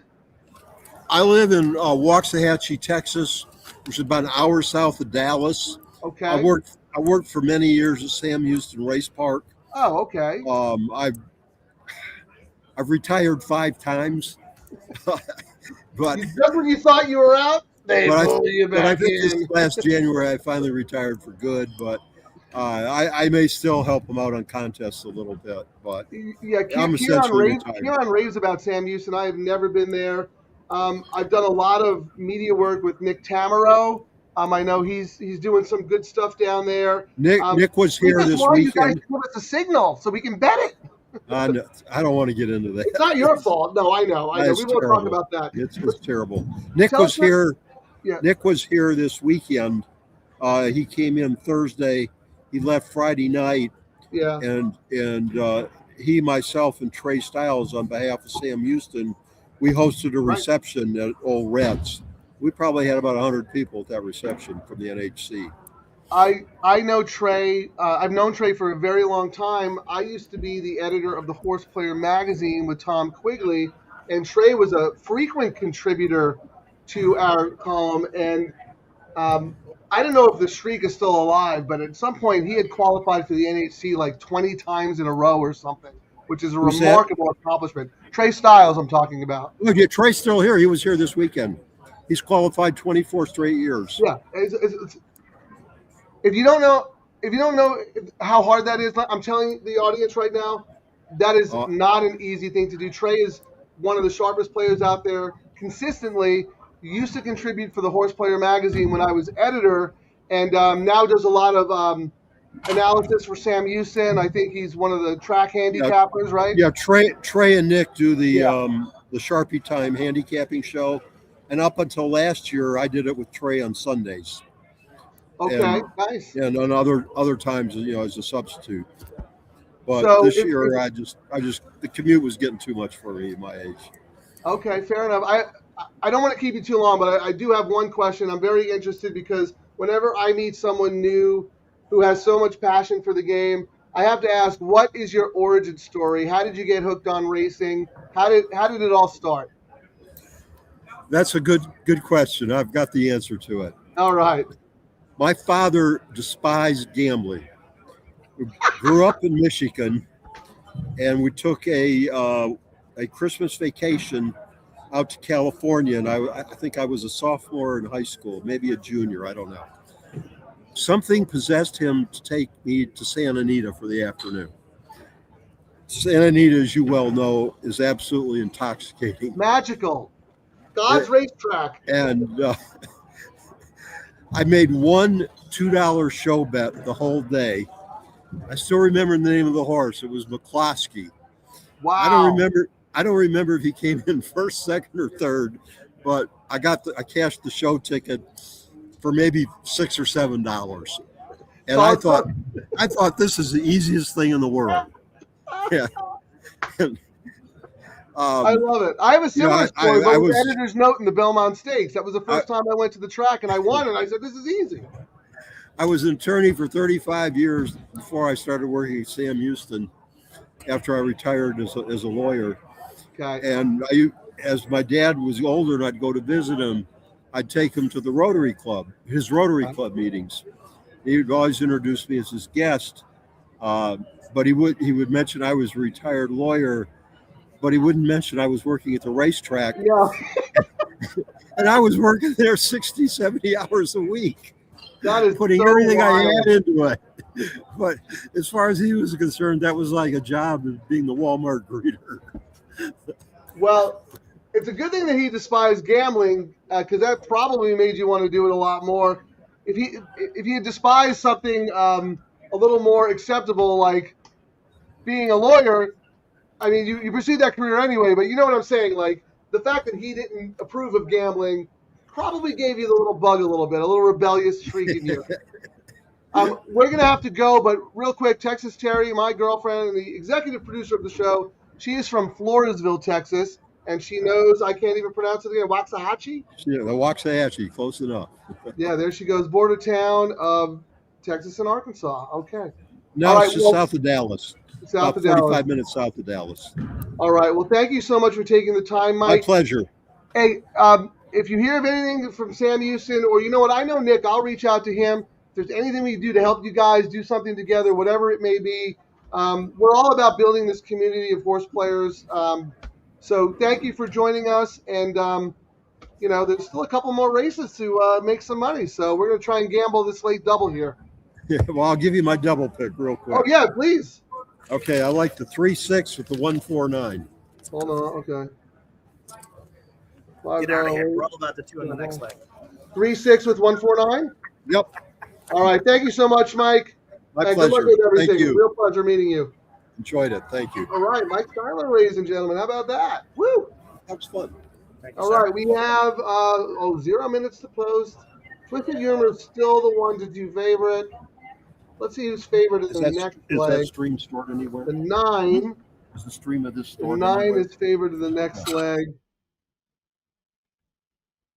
Who is the 9? Rosa Parks.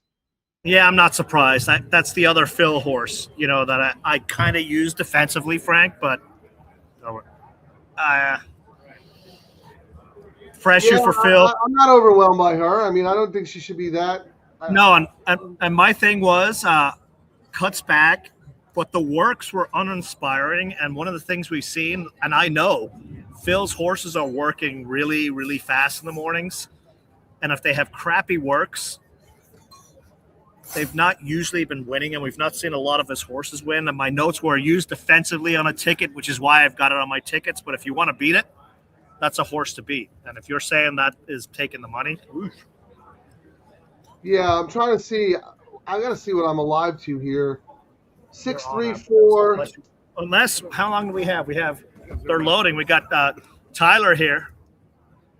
Ready to. Well, let's have him come on after because we got to watch this race. If that's okay. Oh, yeah. I mean, my all turf is all about the horse Mike doesn't have in the last, Miss Kitty Boom Boom. I hope I get some Miss Kitty Boom Boom here.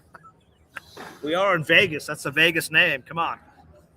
Kitty Boom Boom Boom. All right. Good luck, everybody. We'll be back after the race.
I take back everything I said about Sam Houston. Do not go to that track.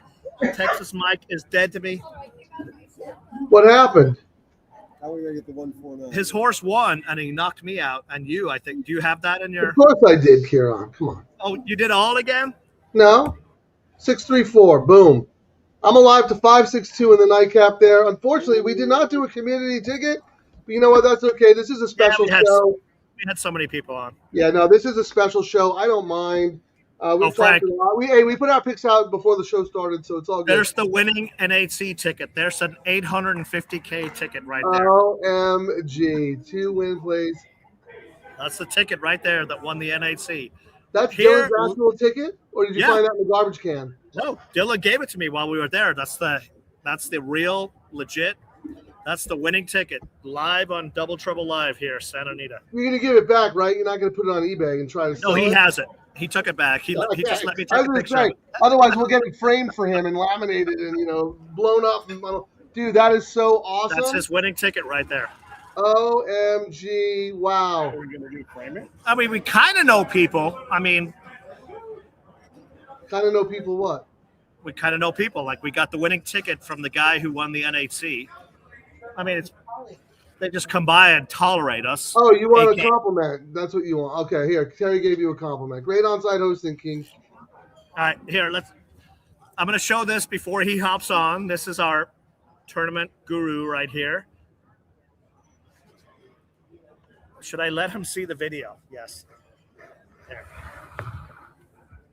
Mark, play in my tournaments at first. The top guys at the NHC are my guys. Is there an open bar? Yes.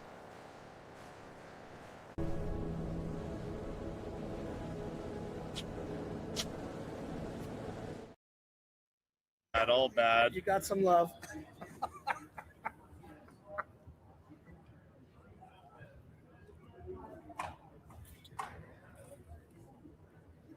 Oh, did it come out? Can't hear anything. Really? Oh wait, I got muted again. I'm sorry. Oh, you're on mute. Okay. Yeah, sorry. That you know what? Bingo card. Frank on mute. I have to apologize for Mark Gelding. He is our unpaid intern, but we do pay him in beers. So I think he was just trying to show you his appreciation for everything you do with the little double kiss on the cheek there. Well, I'm sure he is. What's up, my man? You were working hard yesterday, and here you are, right back. Here we go, man. We can't stop. Can't stop, won't stop. This is a hell of a weekend, and I wouldn't miss it for the world. I was introduced here back in 2017. It turned me on to tournaments, and here we are, 9 years later. Well, I know you know Dylan Donnelly very well because he has been playing tournaments for a very, very long time. Supports Santa Anita, supports Del Mar. Obviously plays a lot on Express Bet. I'm gonna miss on this leg. How cool is that Double D? And I've seen you hanging out with him in the tournament room. I'm like, you guys are buds. It's insane. So he came out for Breeders' Cup, I think 2020, where he got third place.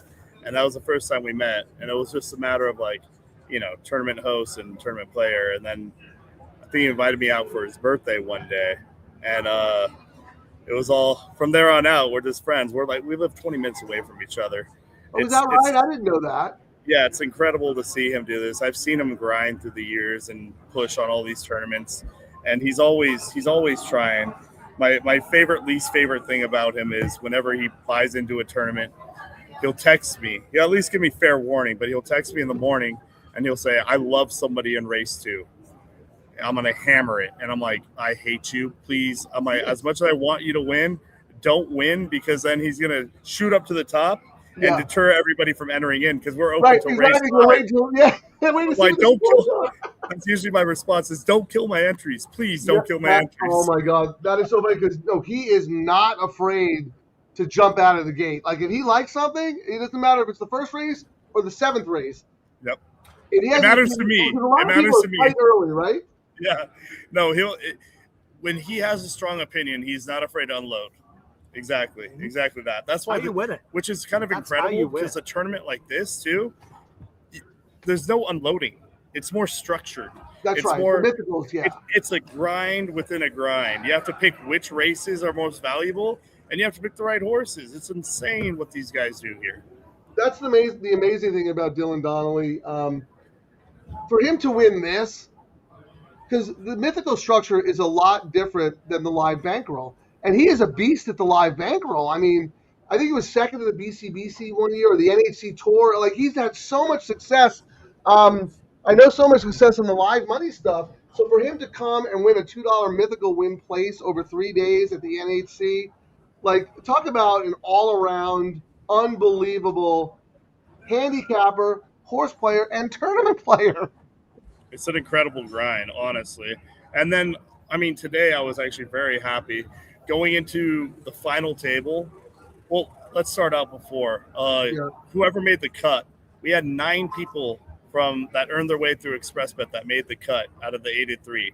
So that was great in and of itself. That's amazing. And then we had 3 of those people get to the final table, but not failing to mention other people who play with us too, like Ken Jordan. Ken Jordan's an avid tournament player with us too, and he got in there too. So we had like almost 3 or 4, however you want to see it, of the top 10 people to here today. So that was incredible on my end. I love seeing stuff like that. Tyler, though, but like, you're being modest. This didn't just happen overnight. You know what I mean? Like, you didn't just pop up and say, we're hosting tournaments, come play with us.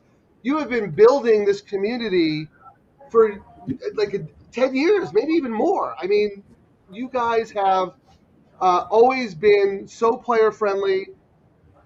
Embrace the live bankroll tournaments. Whether you're playing in a $40 tournament or an $8,000 tournament, there's something for everyone. You know what I mean? Like, so pat yourself on the back. I know you're so modest. Whenever I tweet something nice about Tyler, he's like, "Oh man, thanks so much," but I don't know. Like, I was like, dude, take a little bit of credit. No, I know, but you know what? It's a team building thing, right? So like, I can't take full credit for it. Like Nate Newby, the GM at Santa Anita, we love Nate. Phenomenal. And I'm not here touting him off. Like, he is honestly, he started doing tournaments on track. I can't remember how far back. I think 2009 or something, before I was even into horse racing fully. So I got introduced. I was playing in those $40 on track tournaments with Jose Arias. We were both like 25. Pete Fornatale would come out. This had to be back. I think it's before 2009, to be honest with you. Could have been. Yeah. Those were the hardest tournaments ever. It was a $40 to win 500. You had Duke Matisse, you had James Henry, you had Dennis DeCower, you had all the smartest guys in horse racing playing for $500. I learned so much playing in those on-track tournaments. But anyway, I'm sorry, I didn't mean to cut you off, but those were great. No, that's perfect. I mean, honestly, he understands the value of the tournaments, what they bring to horse players. But beyond that, even, you're talking about $40, and it taught you so much. That's exactly it. One thing that I've seen over the years is we do a lot of feeders and qualifiers and then big boys. But, like, I've seen people feed, play the $40 miss, play the $40 miss, play the $40 hit, get into a 500 and maybe miss, but then we see these players develop some confidence behind them, and then instead of trying to feed into the qualifier, they're buying straight into the qualifier. Yeah, you buy in, yeah. They gained experience, they gained confidence in what a tournament is, and then they start actually like pursuing it actively. It's incredible to see that development in a player, and I've seen it on multiple occasions. Yeah, I mean, when Jose Arias won the NHC, me and Pete Fornatale were looking at each other and we were like, I remember standing by the what is it called, where the rewards thing is near the press elevator. Yeah. You know, so the guy who used to run the tournament, we'd all be standing there waiting, and like, Jose, like, what do you think? He's like, I don't know, I had the winner, but this guy had it too. He'd come out and he would start to write on a whiteboard like the results, and we're all sitting there waiting. Like a $40 tournament for like, it was so valuable, and the quality of players there. And then Jose went to win the NHC. All the guys, like, I learned so much from Dennis DeCower. Just Duke Matisse. Like I said, those were the toughest tournaments I've ever played in. Yeah, no, it's insane to see all those players. Well, tell us what you got going on. What do we have to look forward to? So we have a lot going on. We have a stack of tournaments coming up. We do have, obviously, Florida Derby right around the corner 2 weeks from now. We have the Santa Anita Derby the following week. We also have Gold Cup and other $500 tournaments spread out throughout. And closing day, of course, is Santa Anita. I mean, what we like to do is we like to do a lot of different value bets, as you guys speak of all the time. And I follow Quigley here, and he said today in the late pick 3, we had $408,000 in the late pick 3, and that's the largest one to date. So thank you to everybody that supports our Last wagers. year, 258. That's Last the year was DTL Crew right there representing FanDuel, Christina Blacker and Curtis both gave shout outs to the $3 late pick 3, spreading the word. I mean, we love it. We try to create these wagers for you guys, and with your support, we're able to create more and more. It's amazing. Like this, we love doing the Coast to Coast and the Sunset Six and all these other wagers out there. Some of them are tough, and they're really tough to handicap. But if you handicap them well and you score, it's amazing. Yeah, and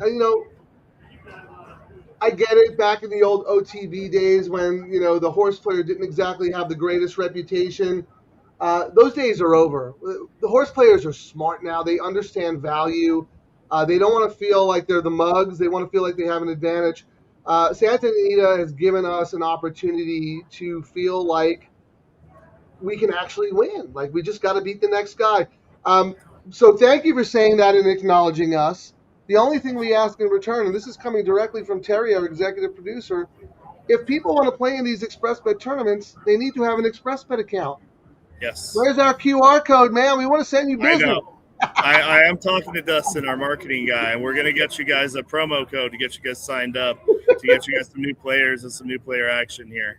But any questions that you may have, reach out. Turn the money.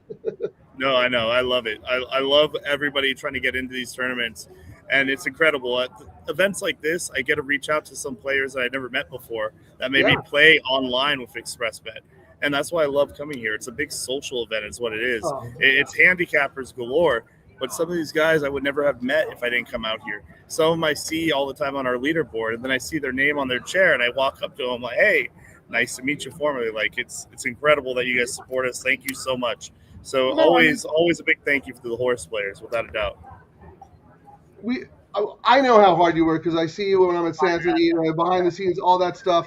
But you're right. It's a little difficult because, look, I'm from New York, and I know that East Coast has tunnel vision. If it's not in the tri-state area, it doesn't exist.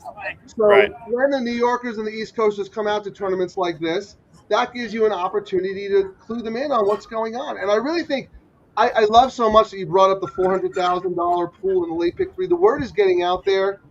And again, I'm a New Yorker, and I take pride in that. Ideas and trends come west, and they go east, and then the East puts a spin on it and takes the credit for it. So we are slowly getting them on board. They're understanding these $3, the low takeout, high minimum bets. We have an advantage. It's like overlay central. It's amazing. So thank you guys. Thanks for everything you do, man. And thank you for taking the time to come on the show. And we see you in the chat room. Like, you're a real supporter of our show, and that means a lot to us. Absolutely. No, we appreciate everything that you guys do, and all the people that support you guys are also supporting us. So anything that I could do to help you guys out, feel free to reach out to me. I'm on Twitter, Wagering Tyler. Please be patient with me. Those DMs sometimes don't come through from new players, but tag me or something. Reach out to me anytime. Yeah, now look, we know you're busy, but yeah, I mean, we're building a real nice community here. We talk about the ExpressBet and the tourneys all the time. If our audience doesn't have an account and wants to play in a tournament, let's get them hooked up, man. So when you have some time, let's make it happen. Absolutely. Thank you guys for having me. All right, brother, you're the best. Tyler Brasco, everyone. ExpressBet. Woo! How about this? John Allwell, Brooklyn John, the Sam Houston guy, made me play the 3. Beautiful. Look at, I mean, I don't know where else you can get this great gambling information. Brooklyn John was just complimenting Houston Mike. Oh, yeah. He gave out the 3, and John played the horse to win. And how about that price? That's pretty good. Oh, I mean, I think I told him, I was like, I went to play their contest when I was chasing the tour last year, Frank. First time I'd ever been there. That first time I went in, I was like, holy smokes. I mean, it's one of my favorite. I told him that you raved about it. I was like, it's one of my favorite tracks. It's like a 3-hour flight, direct flight. Went there. Like, even on a Friday, they had like a college night where they had beers that were like, you know, the giant cans of beers were like $2. And I was like, are you kidding me? And they had a bunch of young gamblers, but it wasn't like the gamblers we see going to the concerts out here at the tracks. They were actually gambling, if you know what I mean. And the turf course was great. Well, the other thing, Ciaran, and it sounds like they're a real class operation, and they respect 100%. Their tournament players and the horse players. Didn't they have you guys in? Didn't they have you in the winner's circle and name the race after your dad, celebrating him? Was that Sam Houston? Yeah, he heard the story about my dad, and he was like, we were sitting literally at this table last year, and he's like, come out in April. I'll do something for you, because he heard what I did. Like I try to go to every racetrack. And, my dad was a horse guy, so I try to visit as many tracks around the world as I can. And he's like, when you come out in April, we'll do something. I was like, all right. So we actually took the whole family out, and we roll in, and he's like, all right, so here's your race named. And I was like, okay. And then winner's circle in the program, like it was like some cool stuff. And it wasn't like one of those things where they were trying to impress. That's just what they do out there. Like it's Texas hospitality, if you know what I mean. Right. Everyone's welcome. They make you feel they like go above and beyond without expecting anything in return. Like that's just what they do out there. And it was the same thing when, I just found out San Diego State did not get into the tournament. Whatever. What? Yeah. One last team in, no chance. But when we went there, which is crazy because we were in the finals 3 years ago, so that should have been enough to get in. But we are in this new era of college basketball where the billionaires compete with the millionaires when they buy the players. But it's not college basketball anymore, unfortunately. I'm almost done with it. It's kind of like the minor leagues without. It's going to be it used to be where you looked forward to Cinderella teams getting in, and even this year, Miami of Ohio, 31-1. People were doubting if they would get in. Back in the day, that was automatic. Now you got the Big Ten and the SEC. They got 20 teams each, and you got the team that's 14-14 gets in because they all play each other. Oh, we lost Frank. Bingo card. Where did Frank go? Oh, he's back. So Frank,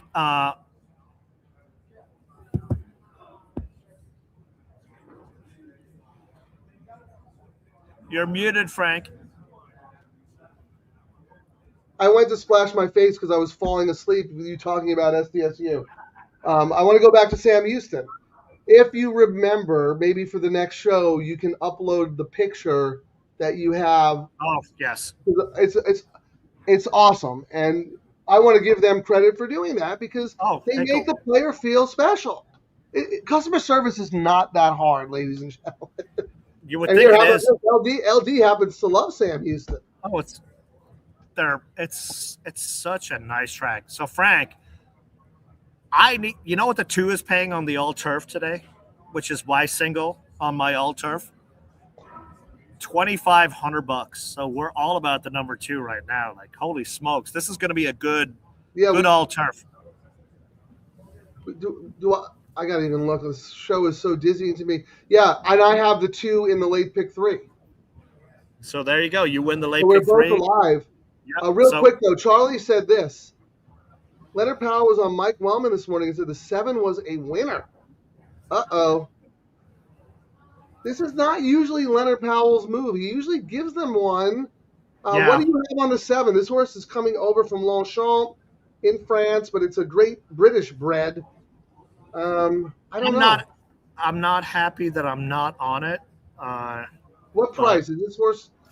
Let's try to do some forensic accounting here. 11-1, dead on the board. I had it on some backup tickets. French Invader for Powell. Of course, Powell is going to get the French horse. Right.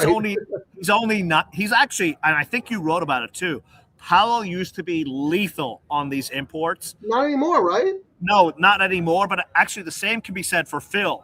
And if there's 2 trainers who know what they're looking at when they're taking these imports in from Europe, it just might be the stock has kind of sucked for the last 2 years. But you're right. Phil used to be automatic bet first in the country.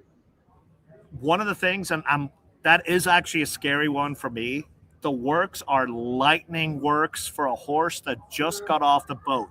And usually when you see these horses, when they come in from Europe, a lot of times when you look at it and you see when they first make their debut, they'll be debuting in March, but they arrived here in August or July. I believe this one just arrived, if you know what I mean. And then is working bullets. So this is a horse that went, oh yeah, I like the California weather.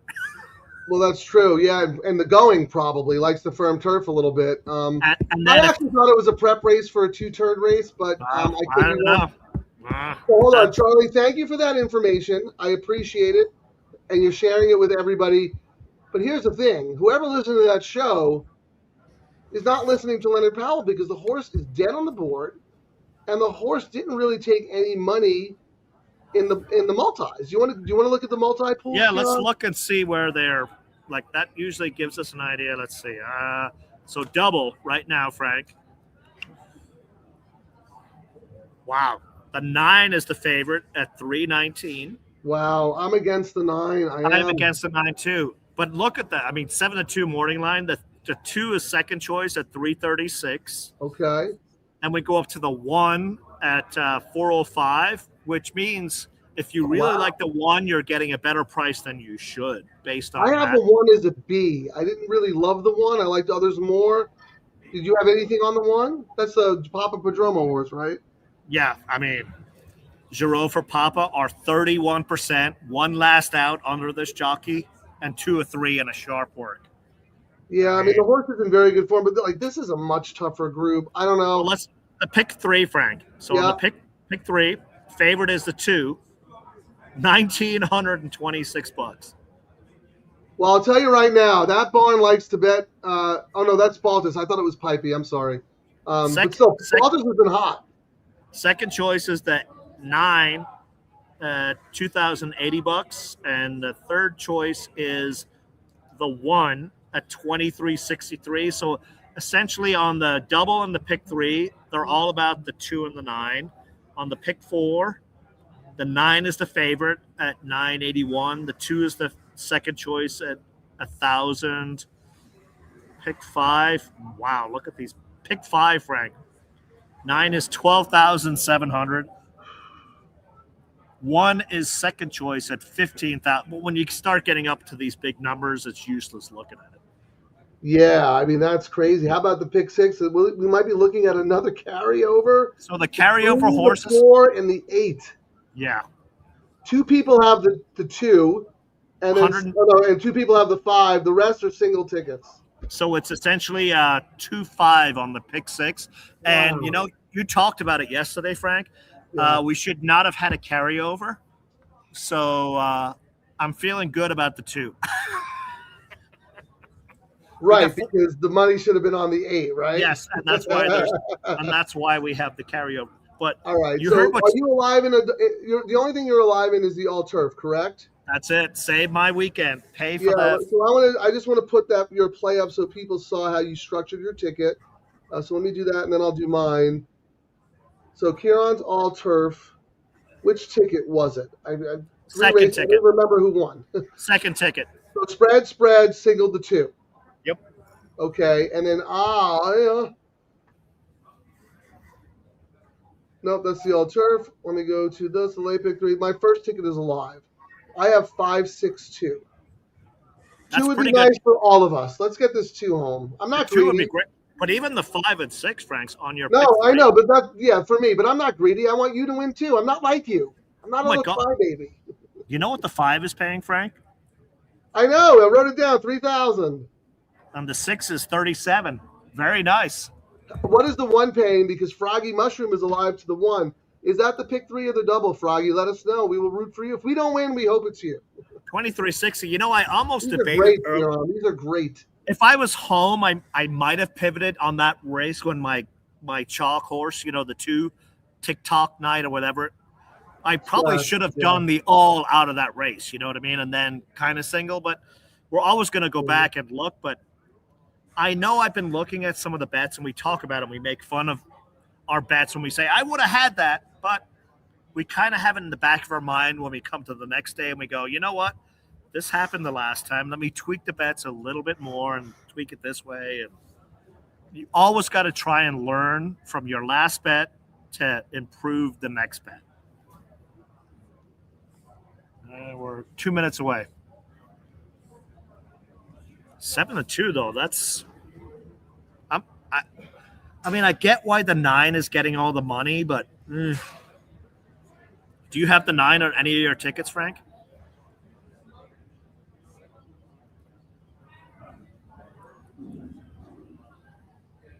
Frank's frozen, I think. Let me throw the bingo card up. No, I'm on mute. I'm on mute. My executive producer came out and said I have to tell everyone to like and subscribe. And thank you for everyone who is watching or listening.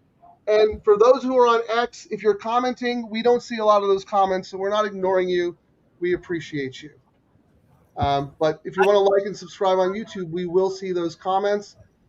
I want to see this. Ciaran, we didn't talk about that weird contest. Which one? There's so many of them. The one on horse tourneys. I just put my picture. I forgot to. I'm 176. Oh, you're ahead of me at 188. I forgot to bet my money. Are you kidding me? I forgot it was a. Well, you can change your bet now. Yeah. Oh my God! I was hitting everything under the sun. I had all that money. I forgot to bet it. I know. Yeah. Same with me. I was going to go all in on freaking. Because my horse was the horse that won the NHC for Dylan. I got 114 off it. Well, you can make a bet right now. Let's just do it. Let me see. I was going. Great. Yeah, I would have gone all in on Take a Breath, but I only had $10 because we're busy doing the show. You know, I mean. Well, now I have a quandary, Frank, because my bet was number 10. The number 10 was my horse. Well, why don't you bet the 10? Because I want the 2 to win so I can win. Well, no, you could bet the 10 in the fake contest. I mean, why would you? I suppose I could. Let me see what the. I mean, why wouldn't you? It's free. It's a free contest. There's no prize money either. So, but there is $75. Woo! Yeah, so that's what's going to happen. The 10 is going to win, and I'm going to win $75, and it's going to cost me. You're going to run fourth, and you're going to run fourth and get 0. Yeah, I'm going $178 on the 2. All right, they're loading Ciaran. I am alive to the 2, 5, and 6. Ciaran is just alive to the 2. I'm not greedy. I'm not a jerk. I'm rooting for the 2 so we all can win. And Froggy Mushroom is alive to the 1 and the double. Everyone out there who is alive, good luck. Let's get this 2 home. How about that? 2 for the win.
Oh no! I think Rosa Parks picked us at the post.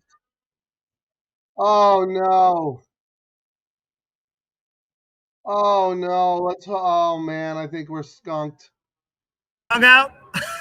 Yeah, I don't know. It's so That's so close. My God, we had it. Oh, and then the 6 was right there too. The 6 flattened out. Ladies and gentlemen, if you're left in the room, I'm really going to be mad if we did not hold on for that one, Frank. Come on. I'm watching. I'm watching again. It was the head bob. Right there, Eiffel, Rosa, Eiffel, Rosa. No, I think we were skunked. Unbelievable. No, wait. Unbelievable. We got, yeah. Unbelievable. Second night is Ciaran again. 2,500 that was paying. Thousands. Oh my God. And then I have my 6 right there. Oh, wait. Oh, I can't tell on that. I could never tell. You'd think we would know where the photo is. I'm going to stand up and look at my TV because I have TVG on my TV. It's a much bigger screen. You take over for now. Paying me 2,500. The 2 was paying me 2,500.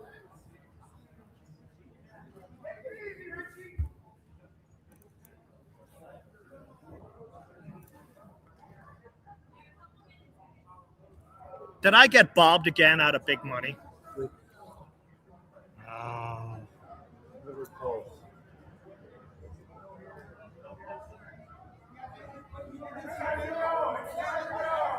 Oh, I can't tell. I can never tell. I think it's a 2. I will come for your tournament in July if it's a 2. I don't have a tournament in July. I thought Nick was saying, oh, it's not you, is it? Yeah, slow stuff. Come on, one time. 2, 9. I can't tell. I cannot tell. It could be a bad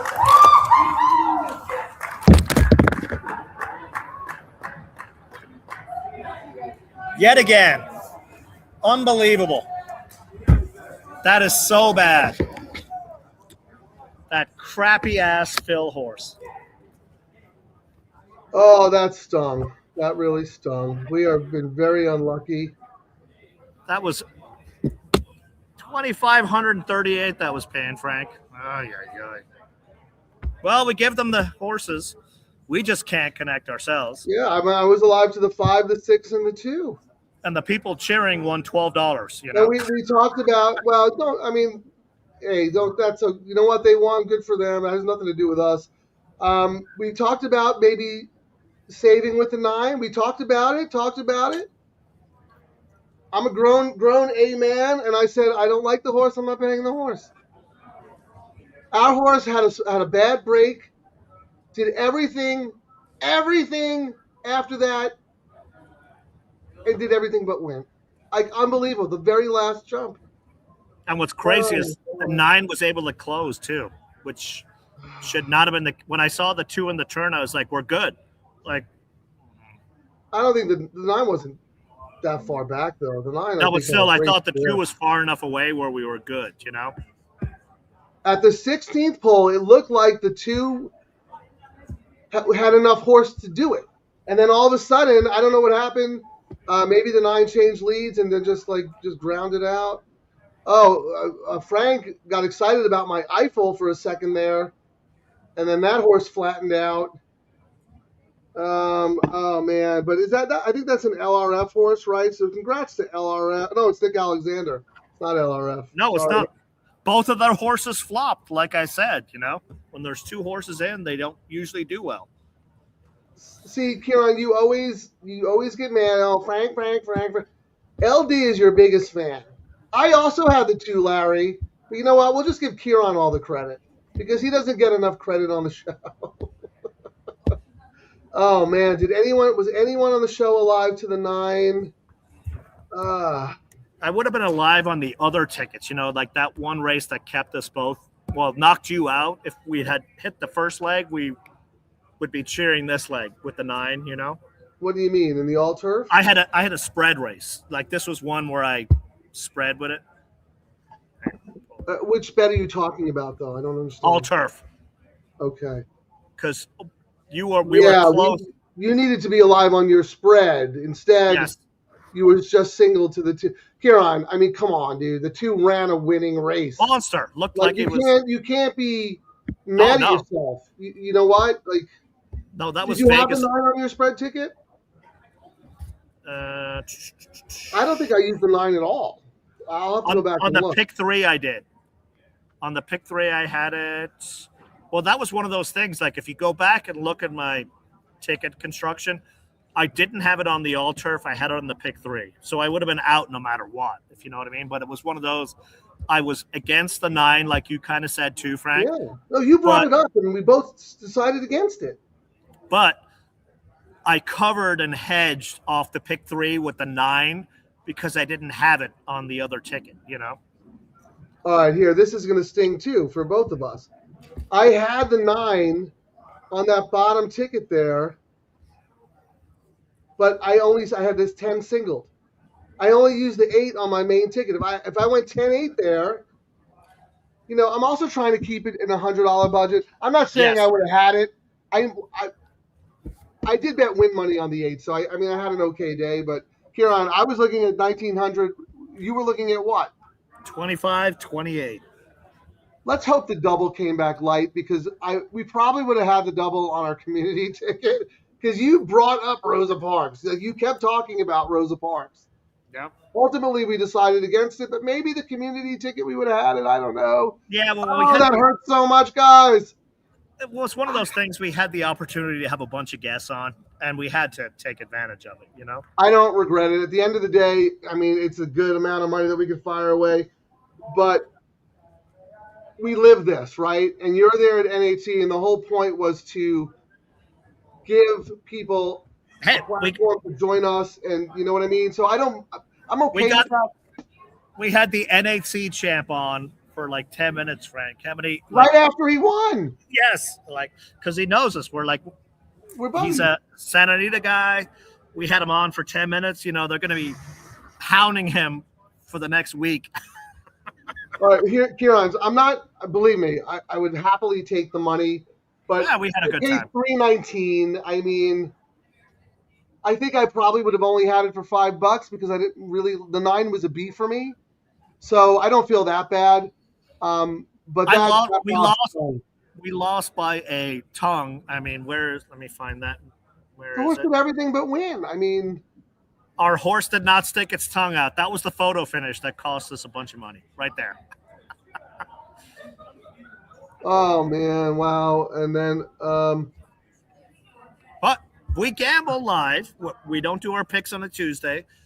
We put our money where our thoughts are, and we pivot. And we make fun of each other. We do silly videos. We're an entertainment show, wagering and entertainment show. So hopefully you picked up some new followers today. And subscribe. No, we're about the horse player community. Yeah. We love this game so much, and we know there are so many people out there who are just like us, and we've all been very disillusioned and down on the sport because it's not what it used to be.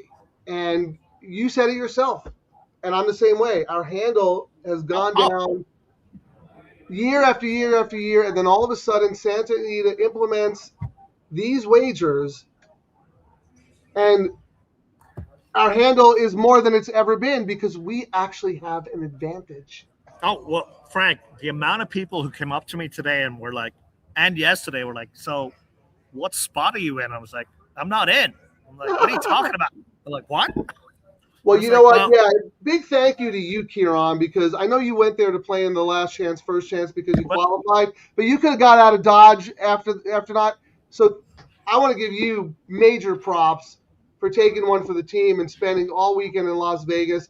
If I had been there with you, you wouldn't have seen me for a month because that place takes 5 years off my life every time I go. Well, I was telling everyone, I was like, yeah, I mean, I got burned out on the tour last year, but then again, I'm looking at, we've been doing our show, the low takeouts, and I'm like, how do I play a high vig contest? So I love the tournaments. It's a great way to get in, but I've allocated my money towards actually gambling. But today we should have got paid, which would have paid for like the next month. You know what I mean? Like people laugh about it, but it's the big scores like this that pay for everything. And I see a lot of people like Oh my God, if I could show you some of the emails we get from people. I looked at your free plays yesterday, and yeah, you hit a 20-1 in the first race and the favorite in the next, but your picks suck. And I'm like, dude, a 99-1 horse won the third leg. Did you have it? Well, you know what? I tell everyone, hey, man, I'm sorry, but you get what you pay for. Yeah. My picks are free on the Santa Anita site. You get what you pay for. Yep. Hey, Terry also wants to give you a compliment. You were great on site. Fantastic. Believe me, Terry does not give out compliments willy-nilly. Fantastic show, DTL. Thanks so much to all of our very, very special guests. Yeah, you made this a special show. If you were sitting at home in your studio and I was, and we had that bad beat, I think I'd be close to losing my mind. But because this was such a great show, it takes the sting out of it, you know? I'm sure someone hit it, and they hopefully will tell us they hit it. I mean, we talked about we didn't talk as much as we usually do, but we'll be back again on Friday. And Friday, right? Yeah. We'll be back on Friday. We'll figure it out. But do you have to go? Or could you answer a question here? Because LD is asking. Oh no, we got time. They'll have to clean this table last. LD is betting about wagering philosophy. How do you guys not hedge a little if the 2 doesn't get there? Showed up at the end of the show. Great guest. Larry, we talked about. We were just talking too much, and I actually debated it, and I was thinking about us doing. About it. I might have done what did the exact end up paying? I had, if we had. I'll look. Didn't have the guests on, we might have hedged a little bit, but then I'm just saying that, like, I'm not one of those guys when you look at their picks and they go, we had 5 of 7 winners. It was our 4th choice. We don't do that. We didn't bet it. $2 exactly is $28.40. We would have looked at the will pays and went, it's not worth it. Yeah, here's the thing, Larry. Ciaran was single to that horse. The 2, he had a very strong opinion. I had lost 3 the photo. horses. I had 3 horses in that race. Rosa Parks was like my 5th choice. She was a B for me. She was like my 5th choice. I think if we were doing a community ticket, we probably would have had the double. So yeah, definitely do not go to Sam Houston because Texas Mike, who was on, hit his double. Oh yeah, so Mike gave it out, didn't he? Get out of here, Mike. Get out. Hold on, so it is a winning show. Didn't Mike have it? Yeah, Mike had it. So our guest actually hit it. I gave him the bums rush. Get out of here. He came over to tell me. Ciaran, once again though, a winning combination on the show. Yep. It's usually the DTL crew or somebody else but us, but at least we have a winner. Yep. Oh, good job, Mike. I hope people followed along. That's great. I've totally. He's actually someone you should watch on Twitter. What's his handle? Texas Mike with some numbers, but if you do Texas Mike or just search for Sam Houston Racetrack, SHRP, he's usually the guy he harasses to play in their contests. Awesome handicapper. Like last year, he was not in the tournament, and he's just sitting there, and he goes, "Yes!" And we're like, "What are you cheering about?" He's like, "I just won a BCBC." It's a silent assassin. Yes. No, he seemed like a really cool guy. I didn't get into it with him about us not having a signal or being able to bet it, but I think they're working really hard toward that. It's coming. I hear it's coming. We're going to be able to bet. I'm going to leave it up to you to convince them to do a low takeout wager so we could do a show for them. Well, I was talking to Nick at the Nick Tamaro Sam Houston contest, and he said supposedly the signal might get released soon, and they're going to come up with lots of stuff. So we'll look forward to it in the coming months, I think. But what about a low takeout wager? Because it would be fun to do. No, I told him about that. I was like, low takeout. And he's like, watch what we do. So that's all I heard. So I was very optimistic about it. And I think there's another track. I will not name it, but there's another low takeout bet coming for us in the next few days. I heard here. I was trying to get him on to tell us about it. But until it's official, it can't be official. But I think there's another couple of low takeout bets coming for us players in the next few days as well. If there's news, we'll announce it. That's good that they're trending that way. So Frank, I'm going to run through a couple of more comments and then we'll do the wrap up. Okay. Yep. Thanks for joining us 2 days in a row, Ocho. Yeah, it's still stinging in Tennessee. I hope you're safe from tornadoes. I guess she texted, posted earlier that even though there's a tornado watch, she was still going to join the show. So thanks for being a loyal member of the DTL crew, Ocho. And yeah, that does sting a lot. Great show. Thank you so much. Really appreciate it. Again, Charlie, great show. Thank you. LD, yeah, we appreciate everything you chime in on. You ask great questions. And you give good information too, because you own a bunch of horses with Adelphi, who has Nick Falcone out here with Gratefully. Oh yeah, great success that they're doing. NRF, of course. So yeah, I mean we got inside info from LD, who's a prominent member in 2 really good syndicates, and of course Texas Terry. Thank you, Charlie. All right, we're gonna wrap up. Thank you for joining us, everyone. But we're going to do our usual. We're going to look at pool sizes. We're going to look at parlays. We talked about it yesterday, and I actually talked to a couple of guys. I was like, yeah, I think by June, the pick 3 will be over 500,000. And if not by June, it'll happen at Del Mar. And Tyler had heard me say that and came up to me today and said, hey, look at the number. And he said 403. 403 on the pick 3 today. 408. 408. Wow. Last year, you said it's the largest ever or something. Last year, 258. Like, we're now to the point where, and what's great about this, guys, bet the pick 3. I mean, we started the show and it's called Double Trouble Live because we're 2 clowns. But really, I think in the first week we were like, oh my God, we got to use the handcuff, like the pick 3 and the double. They go hand in hand. I think we're going to get to the point where the smart tracks will actually, remember back in the day, Santa Anita would guarantee $250K on the pick 4. I could see that starting to happen on this. You know what? You might be right, actually. And that would really juice it. A lot of tracks were scared to lower takeout because they thought the handle wouldn't increase. Why would you take 15% of 100,000 when you can take 23%? They didn't understand that the handle was going to increase because horse players are smart enough to know that it's a good deal. And us real gamblers who aren't on X talking smack about everything. Here's a free soda. Well, you gave me a free soda, but it's from Kmart. Yeah.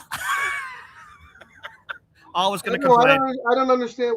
What's your point? I missed it. My point is they're giving us like good bets, but people will still complain just to complain. Oh, yeah, right. Exactly.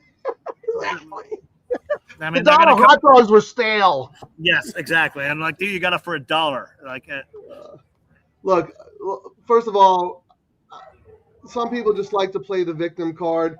Some people like to complain. Some people are just stubborn and refuse to shift or pivot or move. So what was the so the pool last year, Frank, for the pick 3 was 258. So 408. 150,000 increase on the pick 3 pool today. What was the double? Hold on, let me write that down. 50. That was just the late pick 3, right? Yep. Okay. The double today, 232. Double last year. Oh, double was down because everyone was playing the pick 3. Yeah, that's interesting. What was it? It was 263 last year. Okay. Well, we said that this is why we started to do the late pick 3 because we realized that's where this is where it's at.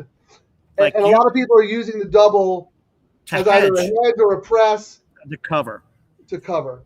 And also it depends on what kind of horse wins the first leg.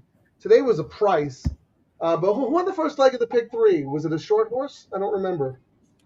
I can't even remember myself, but the pick 3 is probably one of the best bets there is right now in racing. But it's only the all turf was 105 last year.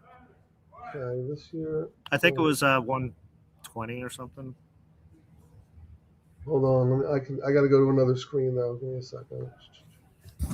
So turf all pick 3. I hope it's more because I really appreciate seeing the growth in the all turf because we decided to incorporate that into our show. 140 this year. Oh, only a 30% increase. What was it last year? 105. Wow, that's big. That's DTL Crew money.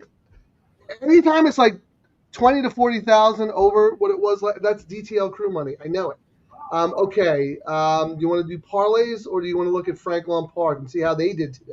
If we already know they sucked, who cares about those guys? They went right back down to 70,000 again. We do a show, they get up to 100, and they get 70,000 plateau without. And their marketing guy is going to go, yeah, I did some good work on Saturday. I'm like, hey, parlays, you ready? How funny is that, though? Okay, hold on. Let me get the AI up here. All right, what do you want to do first? Let's do the all turf. So a $3 win parlay with horses that paid. Go ahead. I'm scrolling down here.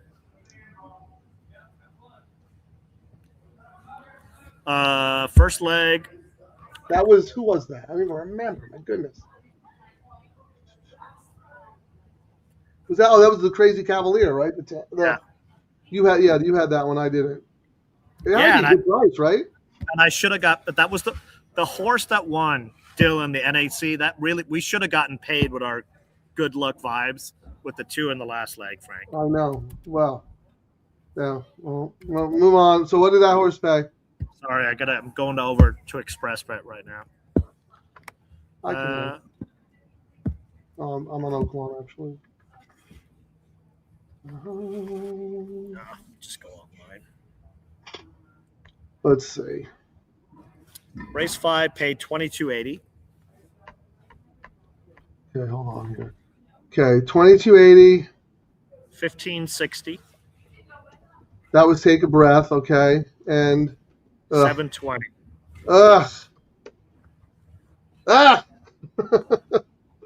All right, let's see what it paid.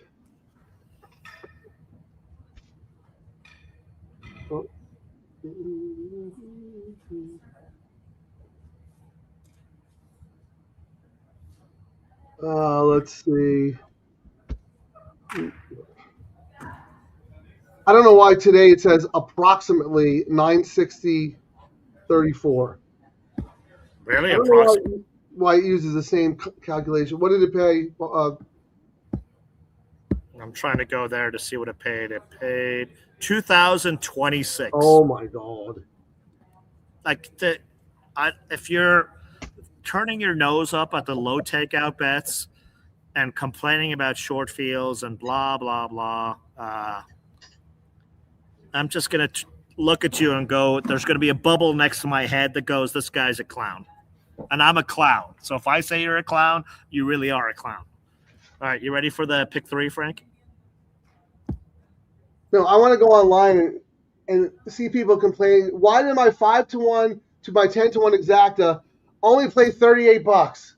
Because it's a different pool of money. Like if I could smack these guys and tell them when they go a 20-1 and a 21 only played this, I'm like, dude, the odds, the win odds are different than the exacta and trifecta odds.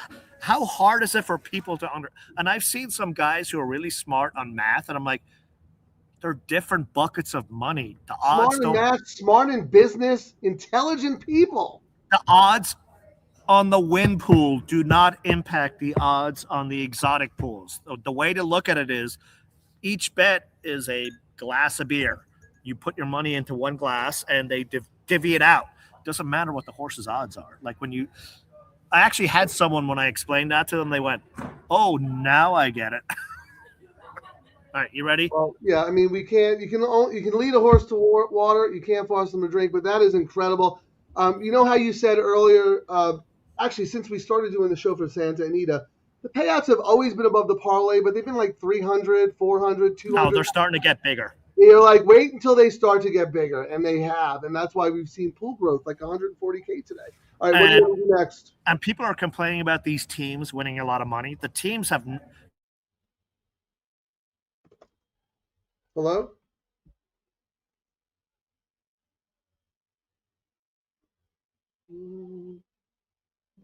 Ciaran, I do not hear you. Weird.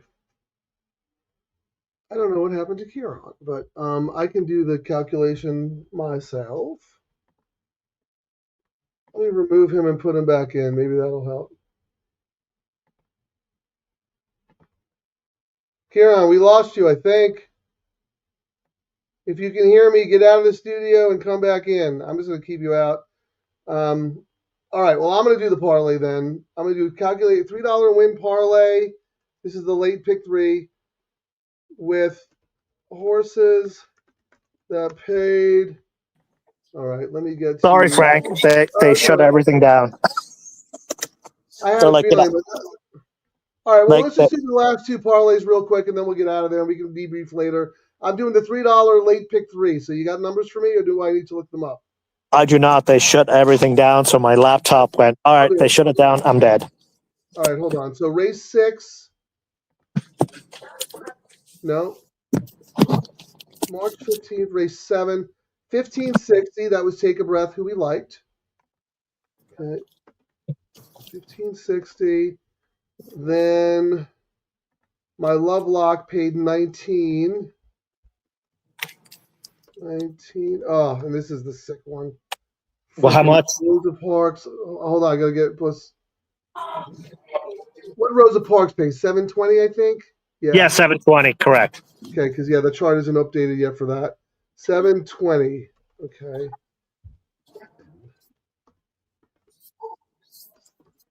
All right. $3 win parlay. 1560, $19, and 720. This is the late pick 3, ladies and gentlemen. $800.28.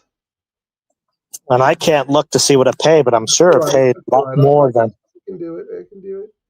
$800.28. Okay, I got to go back to ExpressBet for the pools because they are not updated on DRF's charts. But I can do that if you just bear with me for a second. Race 9. Oh, here's the payouts here. Rosa Parks. Okay, there we go. $3 pick 3.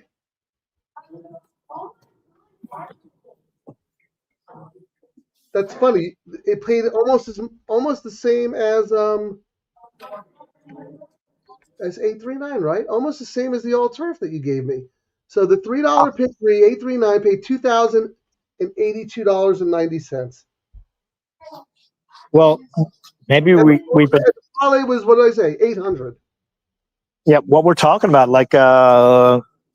we should be entering that period where the all turf is going to start making people go, I should start betting the all turf.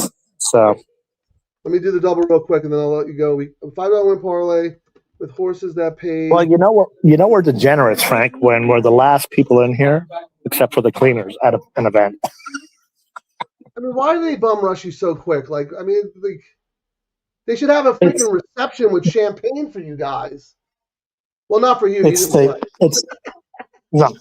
Ghetto-cino. Whoa, it's so bad. It's still not as bad as Del Mar.